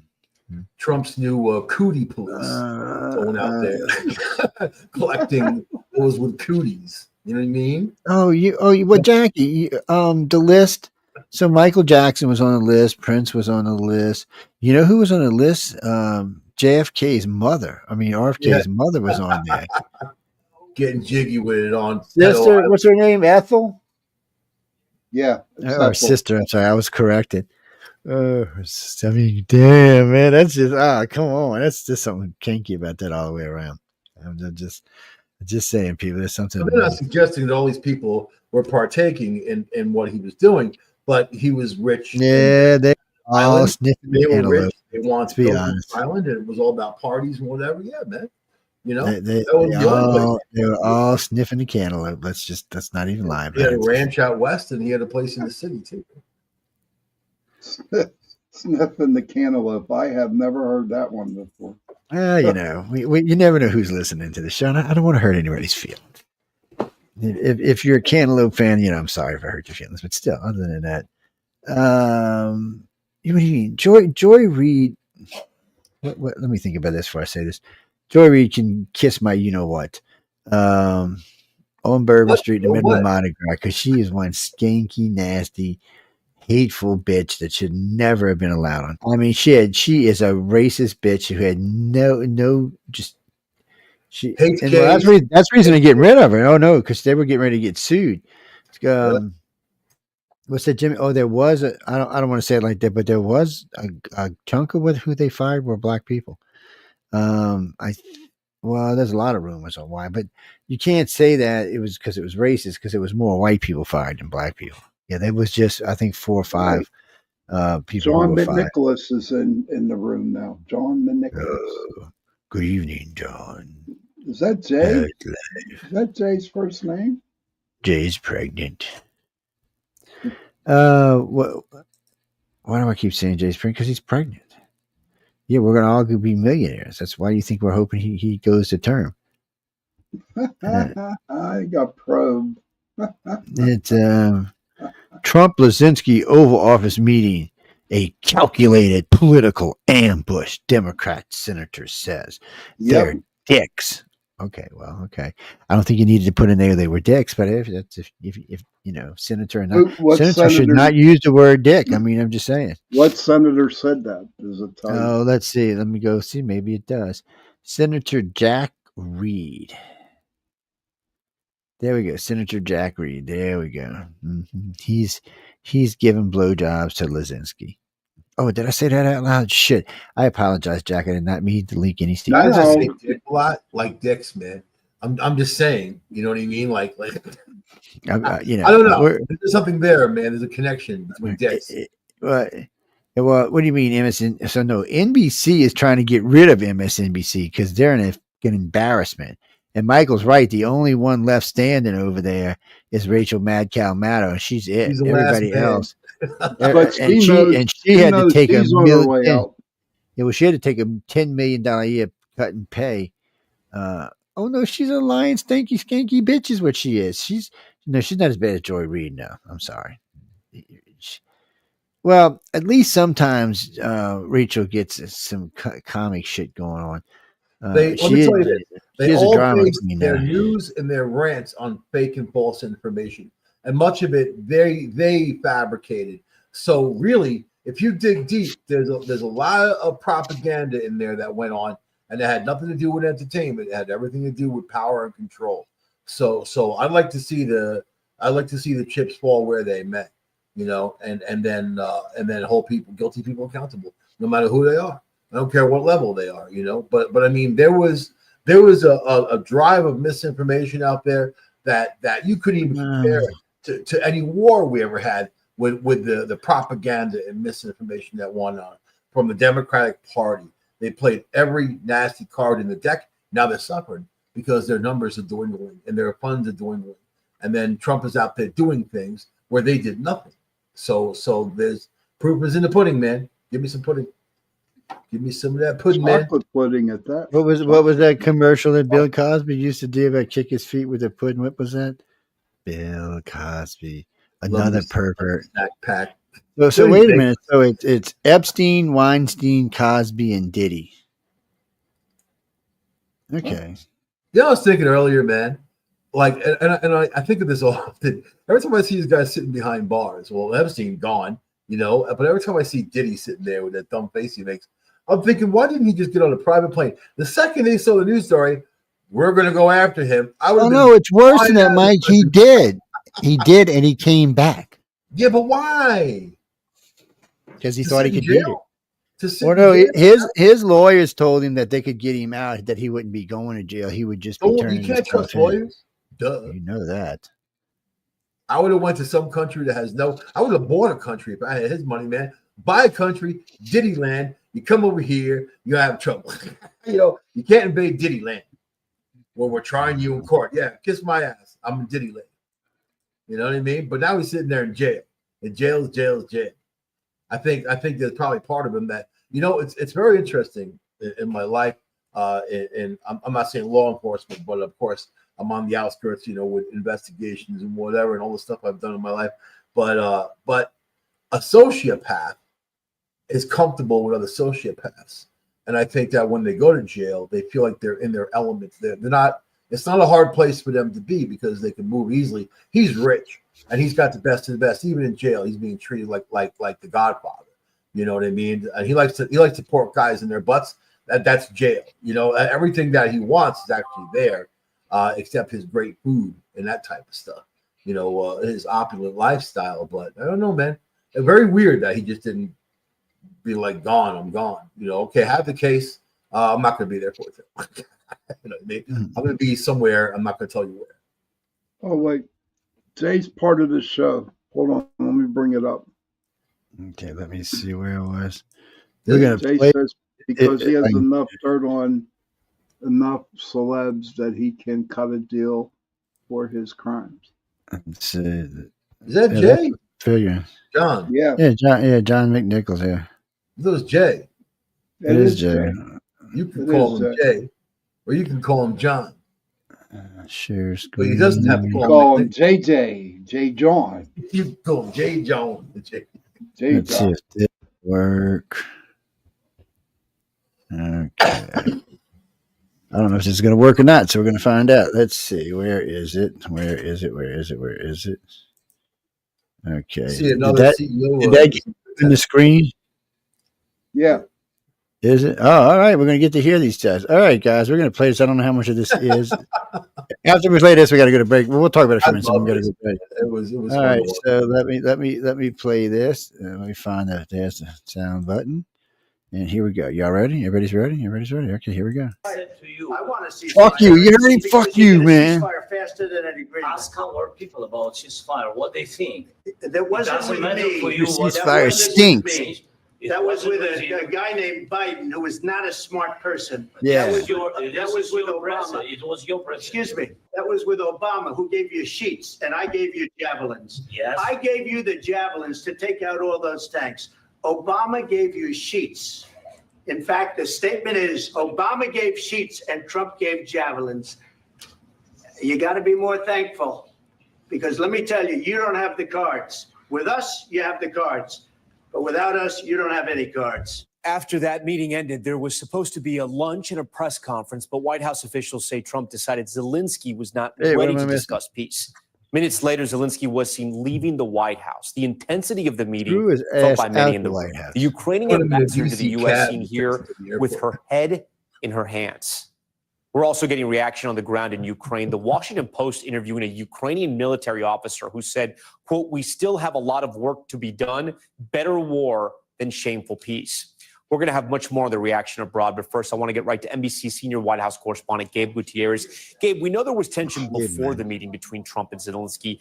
President Trump had called him a dictator before walking that back. And top Trump officials had clashed with him on the minerals deal. What more do we know about the tone going into this meeting?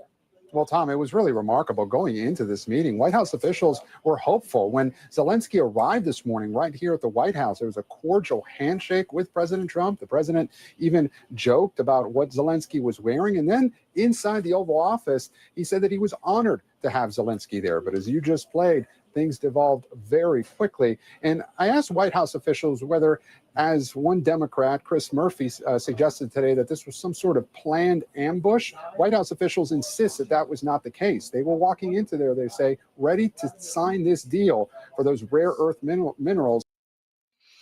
So they're just putting this all on Zelensky, man. They're saying, no, dude. We were ready to sign. We were to give you the $500 billion, and You said Even that, It does look like a even slob that wearing that stuff. reporter, that reporter was like, you could tell in his voice was like, "Hey, Zelensky fucked up, but I got to tell you guys this because I'm on this news plan, this news platform." But Oh, yeah, if you because, look you know, at, yeah, he knew he messed up, that reporter, but he had to say what he had to say because he's getting paid for saying that. You know, you should never have to remind somebody that you helped them. You know what I mean? You should never, ever have to remind them. They should understand that you did, and they should be appreciative.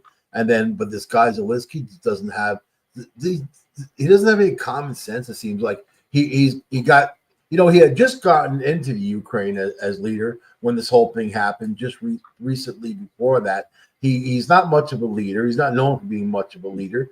You know, and then here he is thrust into the spotlight, money being thrown at him. There's billions that's missing, billions are missing, and then they're unaccounted for. They don't know where the hell it is and what they did with it, you know. So as they're starting to count the numbers, we're seeing the truth of it come out.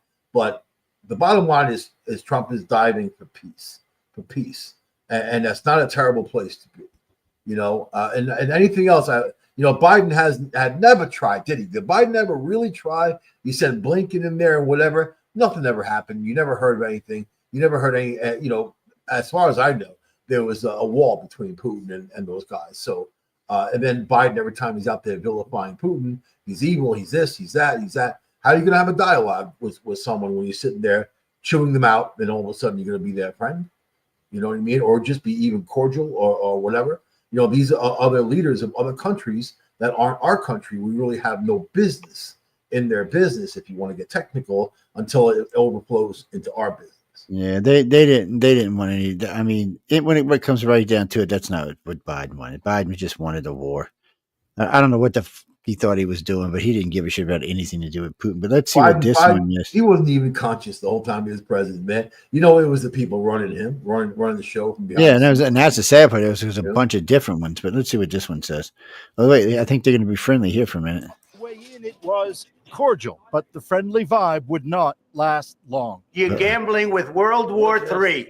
You're gambling with asshole, World you're War gambling with In World the War Oval III, Office, man. jaw-dropping remarks, over-the-top tension, and voices raised forcefully. It was extraordinarily stunning. You got to be Look more at Jay thankful. ready to pounce. Because let me tell you, you don't have the cards. With us, you start having not playing cards. cards. But right now, you don't. I'm You're very playing serious, cards. U.S. President Yes, Donald I'm not Trump playing berating cards. Ukrainian President Volodymyr Zelensky over Zelensky's push for guaranteed U.S. security backing if there's to be a ceasefire with Russian President Vladimir Putin in Russia's brutal war on Ukraine. As Russia's assault raged on in Ukraine, Zelensky underlined for Trump, Putin cannot be trusted. Without pushing back against him, eventually even the U.S., as Zelensky put it, will feel problems, he said. Position to dictate what we're going to feel. At one point, Ukraine's ambassador to the U.S. dropped her face into her hands. Trump pressed Zelensky to give the U.S. access to Ukrainian resources, the basis for the meeting between the two. But Zelensky consistently repeated his call for U.S. support in return. Trump, unwilling. You're either going to make a deal or we're out. And if we're out, you'll fight it out. I don't think it's going to be pretty. When Zelensky exited, the minerals deal remained unsigned, said Trump later on his way to Florida. He's got to say, I want to make peace. He doesn't have to stand there and say about Putin this, Putin that, all negative things. You saw what I saw today. That was not a man that wanted to make peace. We want just and lasting peace. It's true. Zelensky himself later underlining without such guarantees, there can be no ceasefire. Nobody will stop because everybody afraid that Putin will come back tomorrow. Also in that interview, Erica, Zelensky acknowledged he regretted the exchange and said they'd have been better off on all of that behind closed doors.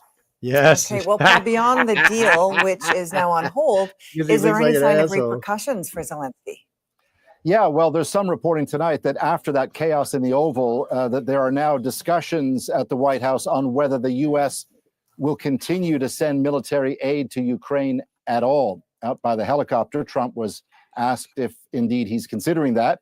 He said simply, it doesn't matter what he's considering. As well, tonight reports Trump officials told Zelensky after he stepped out of the Oval Office that he'd made a huge mistake and had committed a disservice to Ukraine. Okay, thanks, Paul. Paul Hunter in Washington. Joining me now is Janice Stein, founding director of the Munk School of Global Affairs. Janice, let's start with how unusual what we saw today in the Oval Office is. What are your thoughts? Erica, I have never seen anything good TV. like this in a lifetime of professional watch. It's not unusual to slap down a Ukrainian. Never has this kind of fight erupted on camera where the public can get an earful and an eyeful. Watching it, there was a distinct feeling that this wasn't just about the policy disagreements of the present. There's history between these two men. How is that a factor? There for sure is history. And by the way, J.D. Vance was the provocateur here. He delivered this blaming Vance. Boo. Back to that same troubled history with Zelensky over the Russia probe of interference in Trump, man. J.D. Vance was actually answering this every time he gets riled up. J.D. Vance as well, the U.S. Vice President, also seemed to be saying several times, have you said thank you? Have you thanked us? And then Trump joined in on that as well. What do you make of that? There is a motif that has been around for quite a while. Oh, God. That Zelensky has not openly expressed gratitude to the United States for all the help. But really, this was unplanned. It was not deliberately orchestrated. Trump got going when Zelensky challenged him. And once Trump gets going, the better strategy, frankly, is not to continue, not to go up the ladder with him, but to wait out the storm. It's hard to do, I must say. It is extraordinary. This woman's smart as she is. Terrible. So the world sat up when that exchange aired live, and then came the flood of reaction. Country after country announcing they stand with Ukraine, and Republicans praising Donald Trump. Katie Nicholson takes us through it. It was perhaps best summed up in 3 words. Complete, utter disaster. I'm off to the White House. Republican Senator Lindsey Graham had hours earlier posted this cheery video celebrating a deal to be signed between the U.S. and Ukraine. This is where in D.C., ripples of outrage at Trump's behavior. This is just truly, truly embarrassing. Americans are divided on supporting Ukraine, often along party lines. Every Democrat's going to hate what happened and criticize Trump. Zelensky has no choice. Republicans are going to say that's just Trump being Trump. That's why this analyst says the blow-up doesn't necessarily mean the end of talks with Ukraine or the end of NATO. It's deeply regrettable and somewhat worrisome, yes, about the future of the transatlantic. No, it's shocking reality. This is reality, I buddy. also would say, don't you're going to lose your cards, all your money. Blow up. Tell that to Europe, where one country after another offered unequivocal support for Ukraine. Germany, Poland, Germany, Austria, Finland, Denmark, Ireland, and Romania. Oh, shithole countries. Except for Germany. Isn't Except for Germany, all the rest were own shithole dignity and countries. independence, but for the security of Europe, Smart as countries others are like, no, we're questioned not getting America's into this. place as a leader. Can anyone pick up the pieces of this? I don't know. Can the United States return as a serious diplomatic power? That looks debatable at the moment. For her part, Canada's Foreign Affairs Minister laid out the stakes of why support for Ukraine is integral. We know that President Putin has no red lines. And realizing moment. See News. Actually, Toronto. Chick, you should be grateful he does have red lines, or they would all be dead over there. One nuclear weapon would end this pretty quickly. The point is that we are talking about ceasefires. We are talking about solving this problem. It is out there. It's big news. It's front page news. Before, nobody was saying a word. We're feeding them billions of bucks in money, weapons, and all that. People are just dying when nobody's talking about it, man. Now everyone's talking about it. That's how you solve problems. You get people motivated, you get people talking, you know. And then if Trump wants to come out like Tony Soprano, good for him, man. Good for him. Because you need a goddamn hardliner to smack people into reality, say, this is how it is. This is the way it's going to be. You're going to listen to me, or you can screw off. Period. End of sentence. You don't make a deal with me? There's the door, little Nancy. Go. And then Zelensky, you saw him with his tail between his legs. He was like, oh, damn, man. Because he knows he needs us, you know, and he can hold his breath or whatever he wants to do and have a tantrum. He needs us. So that means he needs to listen to Trump. That means he needs to have a ceasefire and start. Oh, man. Speaking of that, we're working for peace, man. Not war, not killing more people with our weapons, but peace. Yeah, well, one of the NATO generals came out today, and he was asked about, what would NATO be without the United States, and he said there would be no NATO without the United States. He said currently, right. He said the U.S. has been carrying a bill for NATO for a long time. Yeah. He said a good chunk of the material and equipment we use is from the United States. He said if they were to withdraw all of that, he said really NATO, he said the Europeans at the moment couldn't make it all up money-wise or equipment-wise. He said, so we would actually be in a dangerous, precarious situation with China and Russia, who are both building their militaries. And he said, we've been warned. He said, the United States has been telling us for about 10 years now, 15 years now, start building a bigger army. Russia and China can't be trusted. Stop buying product from China. Stop buying fuel from Russia. Yeah, he said, stop doing that. You're only hurting yourself. But they don't want to listen, and then they just expect us. That's what Canada said just recently. One of their big ministers. Well, we ain't got to do that because the United States has to defend us because we're connected to them. Well, we don't have to defend you. We can let your ass get overrun and then take back your territory and make it part of ours. I said, so I'm thinking you might want to rethink that idea. Because there's only 30, 40 million people, 38 million people in Canada. So here's the numbers. The U.S. spends $820 billion a year is the military budget, just the budget of military. Combined top 8, right? That is bigger than the top 13 countries that you can list, including Russia, China, all these other countries. We spend more on military than anyone in the world. And there's a reason for that. Like you said, Joe, because we're protecting other countries. We're patrolling other countries. And then they're not paying their fair share. We're the ones putting the money out. But me as an American, as a taxpayer, I'd like to see a dividend if we can get one instead of me paying taxes. I would like to see more from my country going from my tax dollars, not going out to the ridiculous things that they've listed. Sex changes in Guatemala or whatever. You know what, man?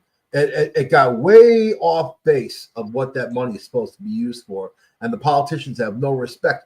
Trump. He's like a miser. He counts every dollar. He's like every penny. He's like sending you to the store. You come back with something. He wants to see all the change. Every penny, man. Like That's the dude. But that's the guy we need. And then you got Elon, who's the bean counter. He's having a great time. Like his whole thing with Fort Knox. People are like, oh my God, the guy's gonna go to Fort Knox. This is my dream. I've been wanting to see this for years. Audit the government, go to Fort Knox, all these cool things. Releasing information about Martin Luther King and Kennedy. Trump's doing this. So is he the Antichrist? Maybe. Oh no, man. The jury's out, dude. Well, when he puts a blue turban on his head, I'll get worried. Uniting Israel, the temple in Jerusalem. I don't know. The planets are aligned. And the temple's still standing. What happens if King Charles kicks the bucket tonight, too, man? The conspiracy theorists, I'm lucky it's the weekend because they're going to be going crazy. Crazy. I don't want to be after work with people going nuts. They're going to be ready, man. People are losing it. Jackie, when it comes to, I don't really see why anybody's really that upset about this. I mean, one way or another, this has got to be worked out. Well, yeah, that's true. But one way or another, this is going to be worked out. I said, really, ladies. I mean, the Ukraine feeds a lot of people. We want their stuff. There's a lot that Ukraine can offer. Europe needs to get its shit together. And maybe this will just be a signal to Europe, say, look, the United States isn't playing. Start taking care of yourself. Wake up call. Well, they need, they don't realize if their military is as big as ours, China and Russia will never challenge us ever. Because it's a complete no-win situation. But right now, it's our military with their little crappy shit backing us up, which puts up a good fight against Russia and China, a beatable one, but not the way it should be. It should be domination, because between the two countries. People don't realize that the U.S. has global military domination. We can strike any city within 3 minutes. 3 minutes. So when you start thinking in those terms, that you are never safe because U.S. is out there. You know, you can run, you can hide, but we have enough stuff to get you. You know what I mean? You can go underground. We're gonna dig you up. So I mean, you got B-2 bombers that can circumnavigate the globe and just fly around, dropping bombs. You know what I mean? So they know that about us, and they also know about the military machine. No matter who's in charge of the White House, this, that, government.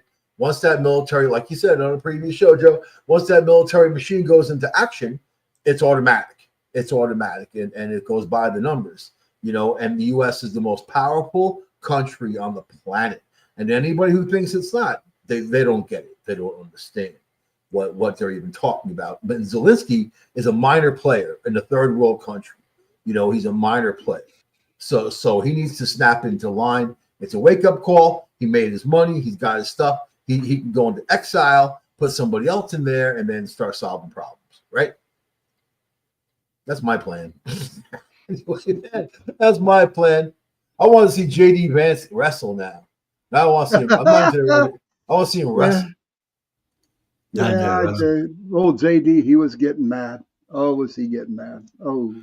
You don't talk to the president like that. He didn't think that shit was funny. No. Yeah. I mean, he's a Marine.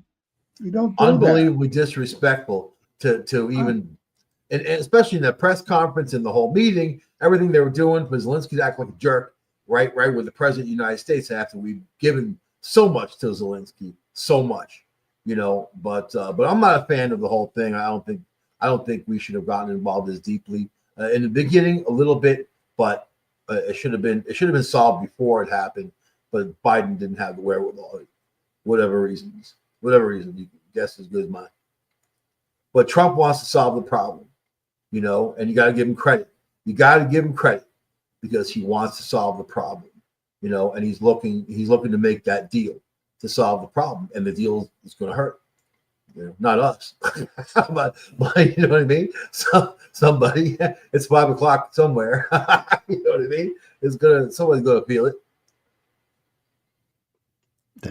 Even Fetterman wore a suit when he met Trump. Come on, man.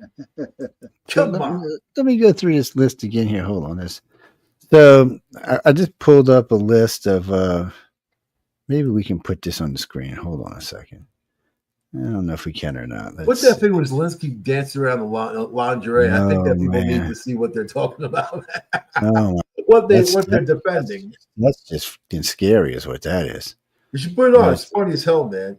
I'll see if I can find it after this. I'll see. This is how many military bases we have in each country. How many countries we have in each country. How many bases we have. Let's see if I can get it big. And hit play. Where is it at? Okay, let's see. So Indonesia, we have one base. There we go. Zakajapagada, whatever the hell it is, we got one base. Another base, Turkmenizin. That looks like Turk and Frankenstein. That was Azerbaijan and Turkmenistan. Cambodia, there we go. So one base. I mean, we're steady. How many is this so far? Like 5 countries, 6 countries, 7 countries, 8 countries. Half these countries. Yeah, look at it. We got a base, at least one base. I mean, look where the hell we are. I mean, what is Zambia? We're just everywhere. Equatorial Guinea 1. Yeah, Guam. That just means the one. Just how many bases they got. Kosovo, Cyprus. Yeah, Cyprus. That's another base. Latvia. We're already over 20. We're already over 20 bases. Georgia 1. Yeah, Georgia. So that's out there. Lithuania. That's okay. We got to go over another one. Estonia. Estonia. All of them are striking distance. All of them striking distance to Russia. All of them.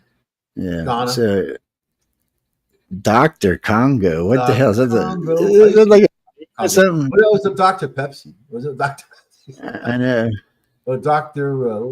What's that, Jimmy? No, these are bases. Every one of these countries has a U.S. base in it so far. I don't know. We're getting close to 30 countries now. I'll go back and count them on the way back, but it's well, I wasn't counting them when we started. Namibia, Sierra Leone. So just still one, and these are smaller countries. South Sudan, there's another one. Yeah, Mozambique. You know, it's like what? How many do you need, man? Ivory Coast. Look at that. Must be hauling out elephants there. Burkina Faso, Algeria. It's a pretty green and white flag. Ireland, of course. One base there. There we got a helicopter flying off that base. Another one, man. What's going on here? Greenland, Denmark. We got one. Hey, we already got a base. What are we? Brazil. Got a base in Cape Verde. Luxembourg, yeah. Luxembourg. Morocco. Yeah, we'll go to Morocco, man. Morocco. Still just one Chile. So we pretty much got a freaking base everywhere except for China and Germany. I mean, China and Russia. Because when they allow us to have a base, Cuba. We got one in Cuba. Money. We give them money, man. You know, for bases and Thailand. also. We got 2 bases in Thailand. These are just bases. What about also? Look, Slovakia. We got 2. We're starting to get more bases now. We got 2. Sakabuti. Ethiopia. We got 2. Singapore, we got 2. I thought Singapore was China. Yeah. Mali, we got 2. Egypt, we got 2. Damn. I know we had bases in Egypt. Libya. 2. Damn, we got bases everywhere. Hungary. 2 bases in Hungary. Denmark, we got 2. Cameroon. We got 2. Gabon. We're going to have over 100 bases out there for sure. It's looking like Iceland, well, too. A lot more than that. Argentina, too. Uganda. Suriname. More 2. Ecuador. Just like we. UAE.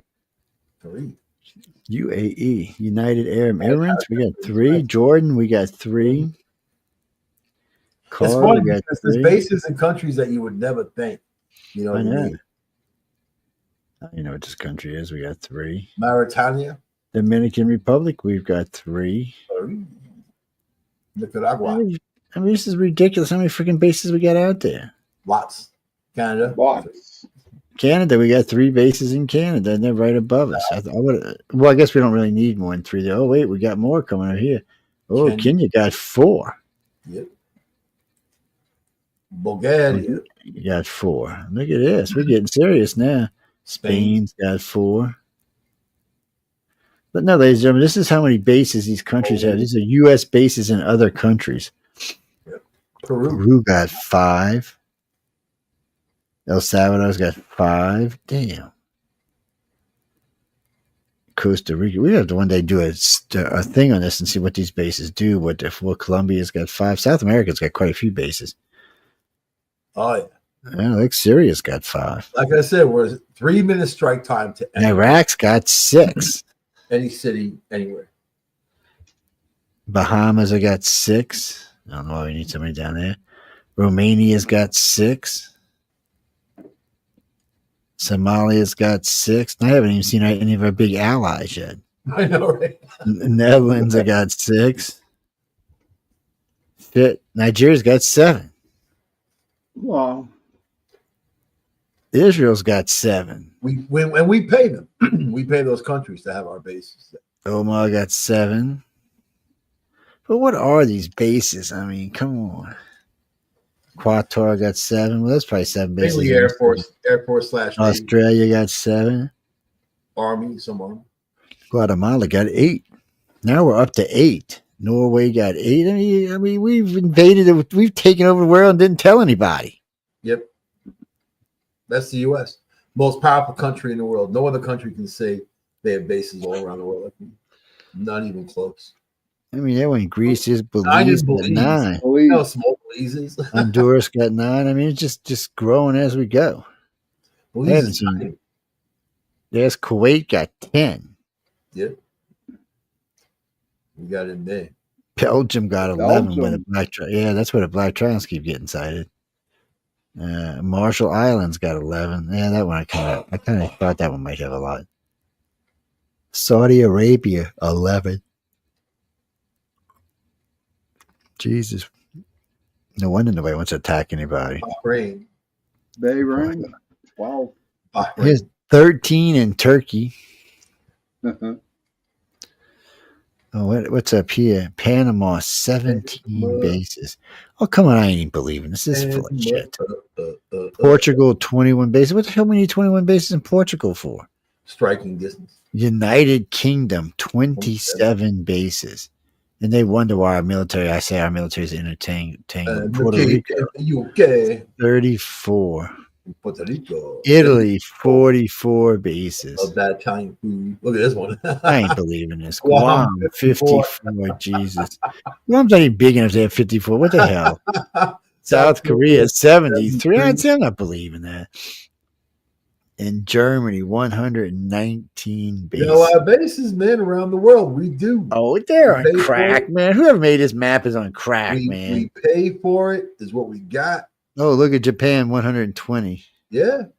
My cousin was stationed in So Japan. that's the 2 conquered countries. We conquered. We had the most bases in them. They're like, no, we ain't letting you fuck us loose again. Oh, man. The other Michael Angley was the colonel in the Air Force there. Head of the special investigations at Kadena. What's that, Jimmy? No, we just got a lot of bases around the world. Well, you know, it's we want to make sure our interests. But see, that's what Europe and them were worried about, that we're going to start withdrawing these. We can strike anybody anywhere. They're worried about the United States may start withdrawing. It's worldwide right now. We got deployed, I think, somewhere around 600,000 people on all those bases we were just talking about. And if somebody just attacks one of those bases, all hell's going to break loose. Yeah, there's a lot of arguments how many people in the military. It's about 1.5 million, all in all, you know, but a lot of it can get clerical too, and people like that get counted. But, you know, a little bit more than 1 million fighting force. I mean, and a lot of them are deployed on those bases, so they're out there in the world. They're all heavily trained, always fighting a war somewhere. So that's the United States soldiers, man, are really the best on the planet. You know, and I mean, it's a harsh statement because what they do is what they do, but you know, I'm proud of actually that what they do because they keep us safe. So that's at 119. This says 21 military bases in Germany. That makes more sense. All these depends what you countries. consider a base too. You know, like a facility, an installation, a base, naval base, army base, air force base. You know, marine, whatever, and whatever they got. They all got something. We pay them every time we go into one of these places. They keep their ports open. We'll pay them hundreds of millions per year per base, and you know, and that's what they get. Huge payments, and then they benefit from having us there. They benefit from U.S. dollars. Even the soldiers there spending, buying, and doing stuff. But but I mean, if people understand that, you know, like the U.S. is not in any danger of not being the superpower because we've got so much reach, and that's what it comes down to. Yeah. Also, we spend more than anybody else in the world. Yeah, and the best part is our enemies know that. Okay, let's check this thing out. This is one of the new jetpacks, people. So let's see what this thing does. I need one. I need a jetpack to fly the hell out of here. Okay, let's get it set up so we can go. Oh, what did I did? I hit the wrong button, didn't I? I know. I want my magnet jetpack with Trump's face right on it, snorting nostrils to take me up out of there. Ouch. People gonna be crashing into stuff like flies, crashing into your windshield. Look at that. You gotta be super skinny though. I imagine there's a weight limit on that.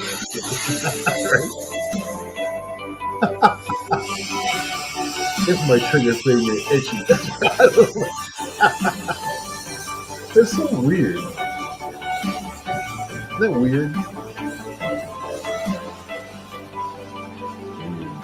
It's cool, but it's weird. So what, he crashed in the water and they didn't want us to see? You got 50 or 60 troops, or that, a couple of platoons. Where's this music at? Sorry, guys, we get rid of that damn music. Look at this guy go, man. I want one of these. Is he trying to get away from them? Is that what he's doing? Or are they just trying to film his ass? Yeah, he just landed. That's a British carrier right there. Look at him go, man. So what's stopping the guy from robbing a bank and just walking outside, just blasting them? Look at him, he's messing with the boat. Boat's like, oh my god, the aliens are here. Aliens. Oh man, it's pretty good though. That's fast. Yeah, it's pretty good. Look at it go. I mean, he's fast.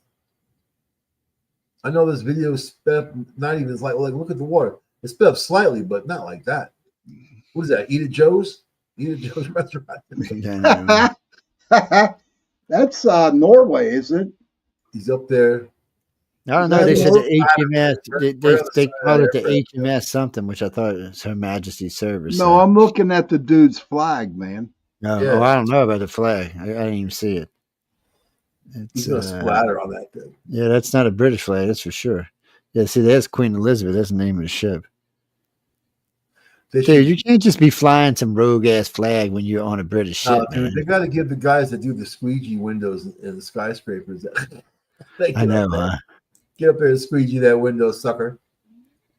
It definitely be something different.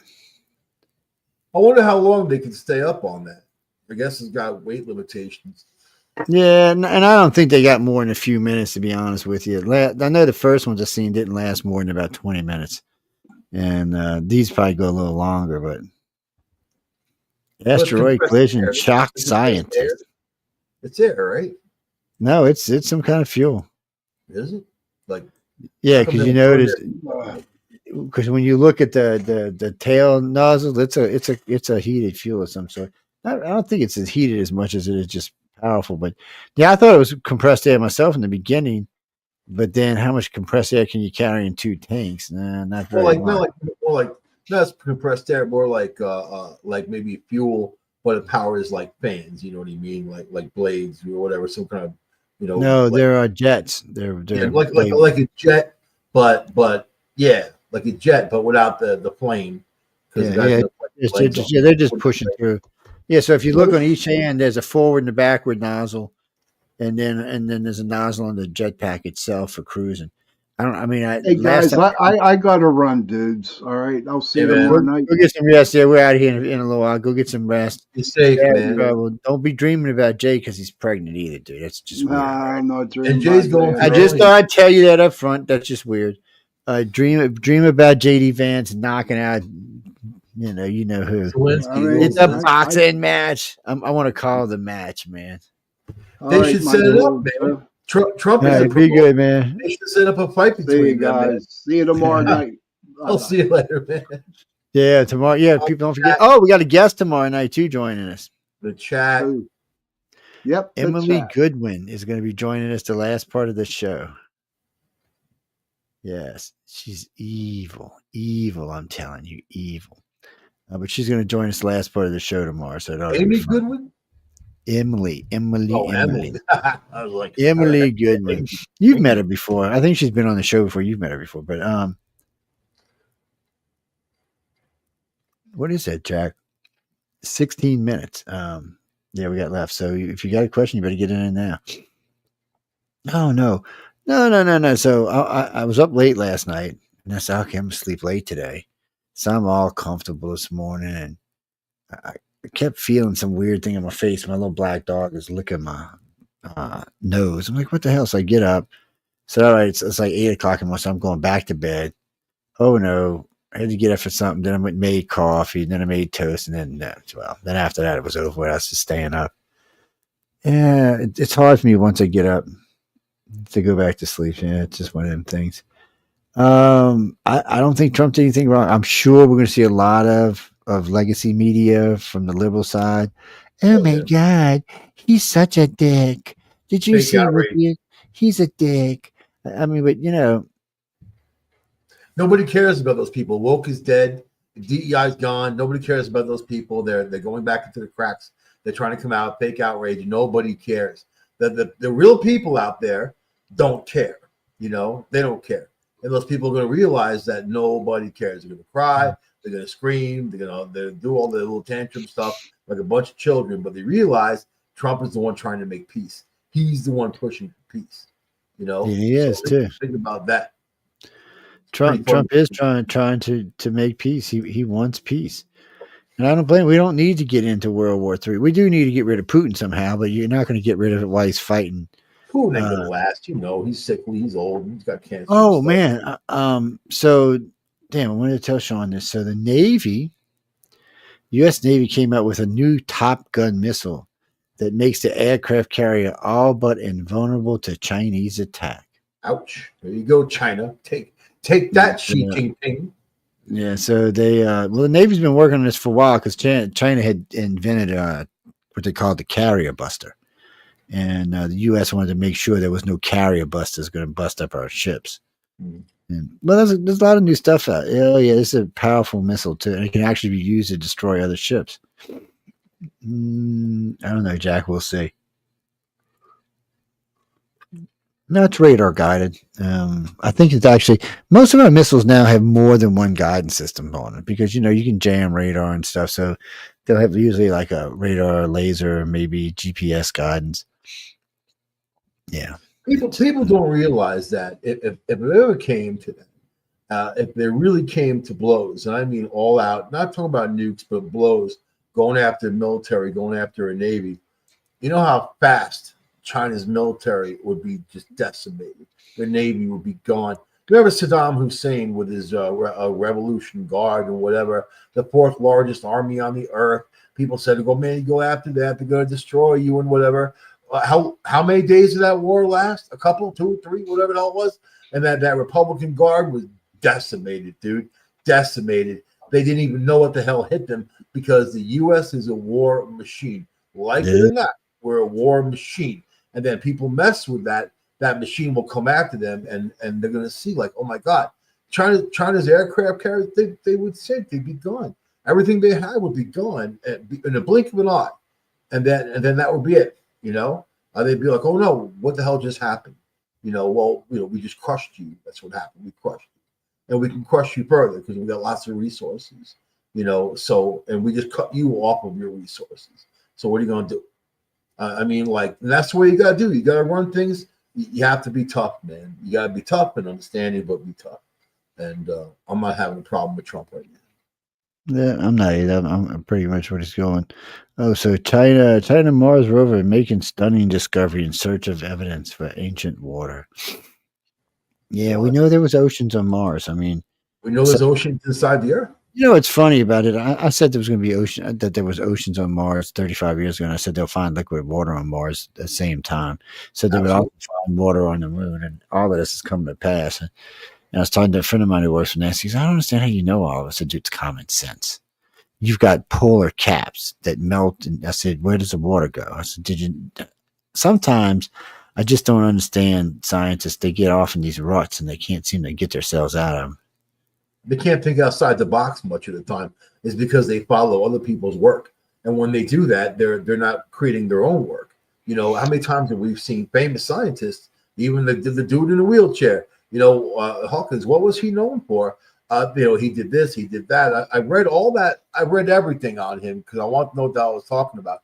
And I just realized all he did was continue theories from other people. They weren't his ideas. They weren't his theories, but, he got a free ride through life, basically, because of certain isms and whatever it's isms, because of what he was. But what scientist is out there that's equal to an Einstein or a Nikola Tesla? What scientists have those kind of hash marks that are really doing serious work in the field? I mean, I dated one, and she told me exactly what it was all about. She said it was about money. And it was all about, and they would have these swanky parties. They'd be out there with the cocaine, the champagne. The guys throwing a party was a scientist looking to pick people's brains and steal their ideas, steal that direction. What direction? It was all research development, chemical research development, all that stuff.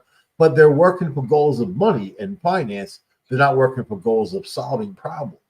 You know, at least my ex was working on RNA, ribonucleic acid, trying to solve diseases and hereditary diseases in families. So at least she was working for something, you know. But I'm saying, what about that Nikola Tesla? The ones who invent, the ones who are out there creating, right? What about that? How come we don't have more of that? Well, because you've got them. We just don't hear about them because companies have them now. So they'll go to work for a company. And this is one of the problems Tesla had. So Tesla actually went to work for Edison. He helped Edison invent direct current, DC. And he had AC current. He was going to sell it to Tesla, but Tesla said Tesla owed him $50,000 for the DC current that he helped him develop. So Tesla wouldn't give him the money. So he took the AC and developed it somewhere else. So this man developed both direct current and alternating current. He should have been so rich. You know, I mean, everything that we have today works on one of the two of those He went things. to Westinghouse, and then that they put those generators in Niagara Falls. Yeah, so his problem was, you know, even back then he was working for people who were getting his ideas. So today it's even worse. Today you go work for a big company, you have a breakthrough, they say, okay, we're going to give you a percentage. And you're just going to keep inventing for us, you know, and that's pretty much how it works. Because trying to go independent's hard unless you got money like Elon Musk. You can't really go independent. It's just really, really hard to do so. I see the Navy's got new drones that drop torpedoes. They got these new 100 killers. That's my Christmas list this year. I know they got these 100 killers, and that's what they do. What's that? Yeah, I seen that article the other day about why one of the ice ages lasted so long. Yeah, it had something to do with one of the glaciers, how thick it was or something. Yeah, it carried it on forever. It takes a long damn time for ice to melt. I've been waiting.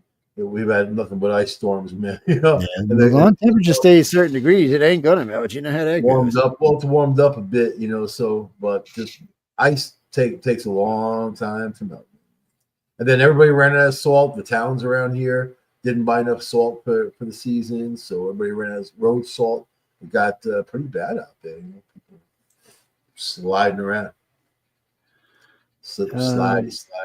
Actually, you know, Bruce, I may have it. I was watching it earlier.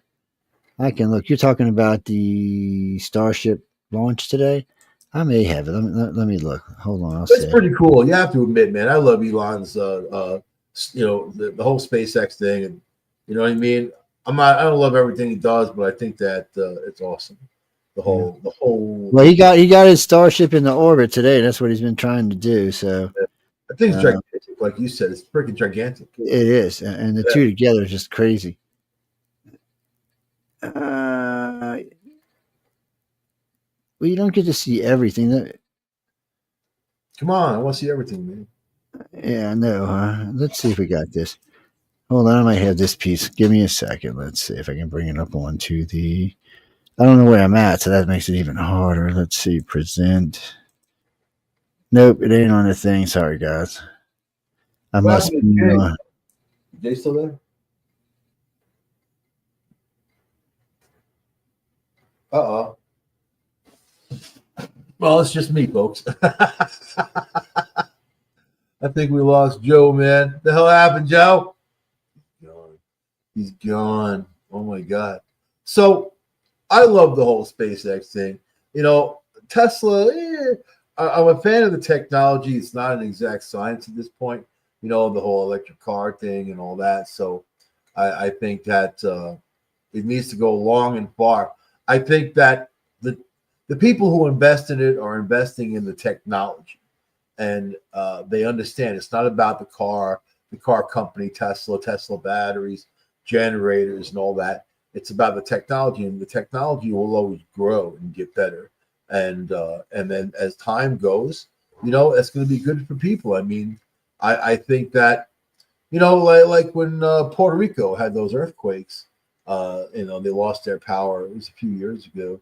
They had earthquakes, and they also had like these terrible storms, hurricanes that went through and destroyed the whole damn place.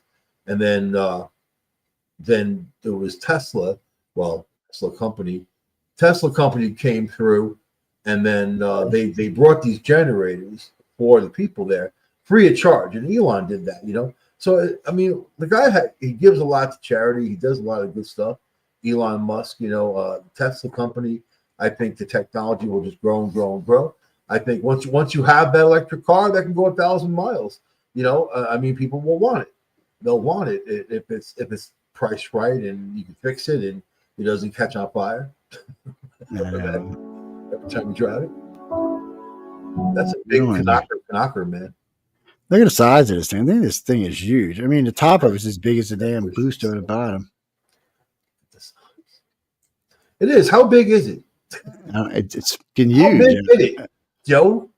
I don't know. We'd have to find out. I have no idea how big it is. Biggity it is. I got a rocket in my pocket. Look, it's slowing down now. Look at the little burn going down. Oh, they're going hard. Let's see. Oh, now it's going up there. Hard and hot. Oh, wait. What we going? We're doing something exploding here. To get ready. Alert. Oh shit! Red alert! Red alert! What's going on? Did we lose the rocket? I think so. Oh shit! I see a bunch of. Is that the one that blew up? It kind of looked like it blew up. I mean, is that what happened? I don't think it did, but I didn't hear that it blew up. I'm like Gomez Adams when it comes to blowing stuff up. I know. We got a blooming commercial. My ex's kid, man, when we got into rocketry and all that to do cool rockets. Oh, I used to love that when I was a kid. I quickly realized that fireworks were better. I go down Pennsylvania and buy a whole load of fireworks. I'm like, these are better than rockets. They're colorful. Boom. That's the way to go. Look at this thing streaming up. It's gigantic, man. It really is gigantic. Like, I mean, when you see it, it's just, I guess it's got to be that size. Is that the biggest rocket ever made, or was it still that one NASA one? I think the damn thing is. Okay, boom. Is that what happened to it? I look like some pieces roaming over here. Look. Yeah, I think it blew up, man. That wasn't the one that was today. No, that must not have been if it blew up. It blew way the shit up, too. Boom. Oh, yeah. No. God, say, look there. But isn't this plan they're autonomous, right? So they're gonna bring things to Mars. Yeah. So he wants to put on every rocket he wants to put 100 people on board when he sends them to Mars. Well, I'm saying like before that happens, when they're building the infrastructure, it's going to be all like robots, right? Yeah, originally probably in the first couple probably will be robots or stuff like that. I would imagine that's how he's going to do the first couple sets. Let's see, what's it called? Spaceship. Let's see if we can find it. Chris, if y'all got it, send it to me because we only got a couple minutes left. Back to Mars. Should we start claiming property now? Like, hey, that's what they say you should do. I mean, they actually say you should. Location, man. Okay, launch countdown 4 hours. I want to buy the face of Sidonia and put condos there, the Martian condos. I know. Starship 7, January 16th. Apparently, there's pyramids all around there. Okay, let's see. So I put the wrong name on it, but I said it's Starship. I put Spaceship. What a dumbass. All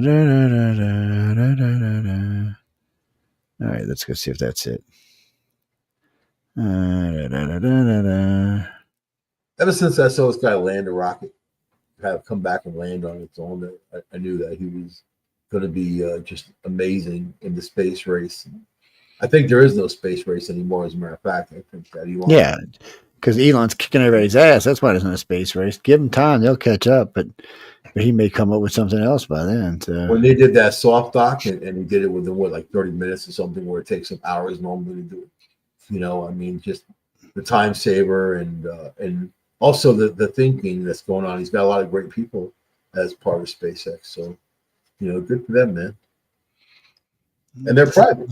They're basically private. Oh, here we go. Starship Flight 7. Is that the one we're looking for? First Starship launch of 2025. I think it's called Enterprise. Yeah, designs include flaps have been moved. So they're still moving stuff around on this thing. It's let's see if we can see it anywhere. No, well, it's not. We're not on 8. Stop trying to switch. Oh, maybe we are on 8. I may be wrong. Oh yeah, here it is, February 28th. Oh, what's wrong with the video? The video went kapoop. Yeah, next Starship launch, SpaceX will be Flight 8 on February 28th at 6:30 p.m.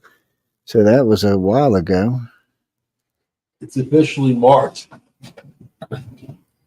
March 1st, man. Happy March, everybody. No, okay. Made it out of February. Let's try this. Made it. Yeah. Be proud. Be very proud. Okay, is it going to go pooey again? Let's see. I think things are made to go pooey. What's that, Jack? No, we're going to try it 1 or 2 more times. If you don't give it to us, we'll have to do it tomorrow night. But because it's after midnight, it's 1 a.m. Michael's time. Yeah, it is. He turns into a pumpkin at 2 a.m. So yeah, see, it did it again. So I don't know what's going Already on. a pumpkin. This file cannot be played. Error code 2320111111111. It caught the heavy booster on the way home too today. Caught it, no problem. No, I just wanted to see the launch. I wanted to see it release the thing into space.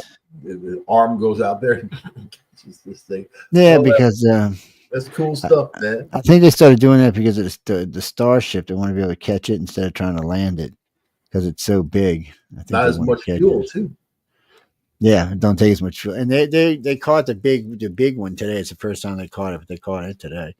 The little ones they catch all the time. They land them, catch them. It just, you know. Somebody said, well, why we're landing? We'll just catch them. I was like, really? Well, that's different. I'm just watching when they expecting to see the thing land, and it just gets caught. I'm like, what the fuck just happened here? And but it is less likely shit to go wrong and things. No, Jamie, we got to go. I'm on tomorrow on the Arthur's Quill. Emily Goodwin will be co-hosting with me. John is traveling. I think he's going to be in New York actually for a couple of days. Some Writers Guild thing up there, so he'll be up there having a good time. Chat. Yes, and then the chat will be coming on. Emily will be guest hosting with us on that as well. Well, sort of towards the end of the show, and then of course Michael is on after that. So it's a full day of really good radio. Just be prepared, pace yourself. It is a good day of radio. There's a lot of good stuff on that day. Before that, you also got Writers of the Futures, all those authors and illustrators, and then you got the professional, which is Echo Chernick, who is a fabulous artist and one of the coordinating judges for Writers of the Future. So she does a great show as well. So you can catch all of them. So like I said, you got a good lineup, but the chat from the Author's Quill to the chat's just going to be nonstop. Hang on to your ass and see what happens. Actually, because Michael's on after it, so it's really for Arthur's Quill to Michael Angley Live. It's just going to be a whirlwind. But on that note, we got to go. So I want to thank everyone for tuning in to United Public Radio and News on the Flip Side. Any moans, groans, bitches, or complaints, please write to Michelle DeRoche. She's the one who cares. And on that, we will see you tomorrow. Have fun, people. Enjoy your evening. See you guys tomorrow on the chat and Michael Angley Live. Yeah. See you on, and just enjoy your morning, peeps.